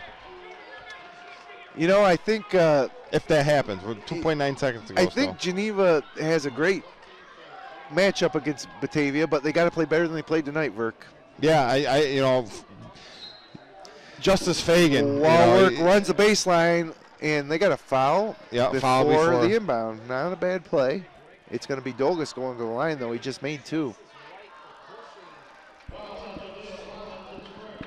He's got to make 1 out of 2 here, and this game's over. But talking about Batavia matching up with Geneva brings a lot of interesting matchups. Jeff Redband. Big guy, 6'7". It'll be an interesting matchup. I'd probably see Junior Sins on him. Redband likes to play away from the basket. And so does Sims, yeah. The toughest one is who's going to guard Justice Fagan, who had an unbelievable game tonight, 28 points. Of course, Newark's playing man-to-man. We got a timeout by College Prep. 30-second timeout with 2.9 seconds left here in overtime. 3-point Geneva lead. Stephen Douglas heading to the line for 2. Needs one of the 2 to ice the game. And, Newark played them tough man-to-man with a lot of different defenders. They sent Bratcher, Ron Derek Morris, Micah Wright, Jamie Rosser. And I don't think Geneva will go man-to-man. No, they play that 1-3-1. We see, they go 1-3-1. I think Batavia shoots a lot better than Prep does. I think Prep obviously a lot more athletic and handle Geneva's big guys better. But I think Geneva will have the inside advantage with some of their big guys. So now on the court for back on the court after the timeout, the Panthers are going to put nobody on the line, nobody on the lane. They're going to let Dolgus go to the line. Brian Miller trying to avoid a foul on a rebound with 2.9 seconds left to go here. And for Prep, they got Jaleel Collins in the lane. They got Torrey Wright in the lane. And all the other Panthers on the other side of the court. And here comes Dolgus with a big free throw to ice the game. He looks and delivers. It is good, nothing but net. The 4th point for Dolgus on the night. All on 3 free throws, 4-point lead, 2.9 seconds to go. And Brian Miller telling his guys he's pulling them right off the court. I don't think he's going to have them be anywhere near the ball. I'd still send somebody down there to prevent a really long second pass. Shot is good, 5-point lead. And Torrey Wright throws it down. Unguarded, Justice White hits the 3. There's still time left. They called a timeout. They're going to have to put more time left. Verk, it's a 2-point game, and they're going to have to put more time back on the clock. Brian Miller pulled all his guys off the court. Torrey Wright inbounded the ball the length of the court. The clock didn't start till White caught it in the corner, shot a 3 immediately and buried it. Yeah, that's why I would have had your guys just stand down there so they wouldn't throw that long pass like that and make them shoot not a wide open 3 like that. Now the question is how much time they're going to put back on the clock. I think the game's still over, obviously, but there's going to be a few tenths of a second left. Not a whole lot that's going to be done here. I think it's going to be an inbound and end of the game. But, likely, yeah. But they got a chance where they did. Geneva just leaves their guys down there somewhere and they can't make that pass. 58-56. Coach Miller just wanted to keep us up here for a couple more minutes, apparently. And they put 0.6 on the clock, Burke, so that's enough to catch and shoot. So if they get a steal off the pass, they shoot it immediately. Oh, man, I just wouldn't feel too comfortable about this if I was Geneva because you just had a 5-point lead. Them inbounding the ball into their basket. Oh, wait, they didn't have any timeouts. Yeah. Oh, wow, how about that? Kyle Crandall's Northeast-Northwest prep team, no timeouts left. What he didn't need to do, the clock stops on a made basket, so he should have just told his guys, Geneva would have the inbound anyway if he didn't call timeout. He should have kind of known that and not called the timeout and just let it go, you know what I mean? 58-56, 0.6 seconds. They're putting Dolgus back on the line. Geneva could have got a 5-second call if nobody would have inbound the ball down there because all the guys are at half court still. Really? So anyways, Dolgus going to the line again. This time nobody on the line. It's technical, and then Geneva will get the ball after. This is a one-shot technical, right, Verk? So 2 shots. Is it a 2 shot? Yeah, all technical and high score 2 shots. Okay, so the first shot by Dolgus. If he makes both of them, the game's definitely over. There you go. Makes the first one. That's his 5th point of the night, all on free throws, and all in the overtime period. Yeah. And Dolgus sets to deliver to give Geneva a 4-point lead. Up and in. So big free throws from senior Stephen Dolgus. And now Geneva will inbound the ball underneath their own basket. Tell you what, though, they'll do it on the side. They'll inbound it on the side at half court. College Prep never gave up. They fought to the last few tenths of a second here. So Walwork inbounds it, throws it up in the middle of the lane. It's stolen by Prep. And time expires before they get a shot up. And the Panthers are celebrating. Brian Miller's Geneva Panthers are heading to the Section 5 Class A2 finals on Sunday against the Batavia Blue Devils. Final scores, Geneva 60, Northeast Northwest College Prep 56. And we're going to keep it right here, Verk, and do a quick wrap-up, and then we got to get back on the road and head west on the thruway. So East. Yeah, we're heading east. That's right. We're heading east back to Seneca Falls. And you got to hand it to these guys. And the game's over. Let's get you a shot of some of these players here, Jeremy, if we can. And there you go. Congratulations to Brian Miller's squad on pulling this one out. Now they got a great shot at Miller's first sectional title since he's been to Geneva. It's a great matchup. I enjoyed watching Batavia play tonight. They're very well coached, and I liked Justin Fagan. He was he just had a tremendous game, and should be a great matchup. And I got to tell you, one guy breathing a huge sigh of relief is 2 guys actually. Is Trevor Doduro and Terrell Johnson, who watched that whole overtime period on the bench. Yeah, give Geneva a lot of credit. They minus 2 starters, they pulled it out in overtime. An overtime that seemed like it took forever, but regardless, Geneva pulled out the 4-point victory. And there go the Panthers headed now into the locker room. Actually, they're coming over to celebrate a little bit with their cheerleaders. I'm pretty sure that Coach Miller just wants to get everybody back on the bus and home. Akia Jackson with a huge night for the Panthers, scoring 22. Torrey Wright was the leading scorer for College Prep. Looks like he had 25 leading all scorers. Stephen Dolgus, 6 free throws in the overtime period. And the Geneva Panthers are heading into the locker room after a semifinal win. And there's Coach Brian Miller. You see him on your screen right there. Got to feel relieved. Geneva tried to give it away at one point and then took control in overtime. Saw a couple dunks tonight. Real nice dunks. Especially Terrell's off the right foot in traffic. Threw it down one-handed, and tremendous play. Well, Verk, enjoyed working with you. Thanks for staying up late, and thanks to Zach Young and our producer Jeremy Hunt. You're gonna have to, call in 3 games in 2 nights. You're gonna have to rest your voice up. Yeah, well, I'll go home and drink some lemon tea, I suppose. But we'll let you know what our plans are for this weekend coming up here on FingerLakes1.com. Thanks for being with us once again. The final score from the Blue Cross Arena. Actually, I got final stats right here. Let me give them to you. We got Verk, we missed a lot of points from Torrey Wright because they got him for 32, leading all scores for 13 College for Prep. 27 from the field he shot. 5 for 9 for 3 free throws, 1 for 2 from 3. Justice White had 9, including that last 3 at the end of overtime. Other than that, it was Petway with 4, Malik Wilkinson with 7, Breon Johnson with 2, and Sherman Graham with 2. Torrey Wright also with 12 big rebounds, 8 offensive, 3 assists, and 1 steal in 36 minutes of play. For the Geneva Panthers, it was Akia Jackson with a big night, 24 points, 6 rebounds, 2 assists, 3 steals, and only 1 turnover. Terrell Johnson Jr., before following out, had 14 points and 1 block, 1 assist, 6 rebounds. Steven Dolgus, 7 points, 8 rebounds, 3 assists. Ray Sims Jr., 10 points, 11 rebounds. And Geneva, 1 for 18 from 3. College Prep, 3 for 14 from 3. It wasn't a three-point shooting exhibition to say the least here, and obviously Geneva going to have to shoot better on Sunday against Batavia. So final score here from the Blue Cross Arena, to cap off our doubleheader here, late into the evening. On Tuesday night, we got Geneva 60, Northeast Northwest College Prep 56. For my broadcast partner, Matt Verkey, Zach Young, our producer, Jeremy Hunt, I'm Jim Sinacropi. Good night. Good night, everyone.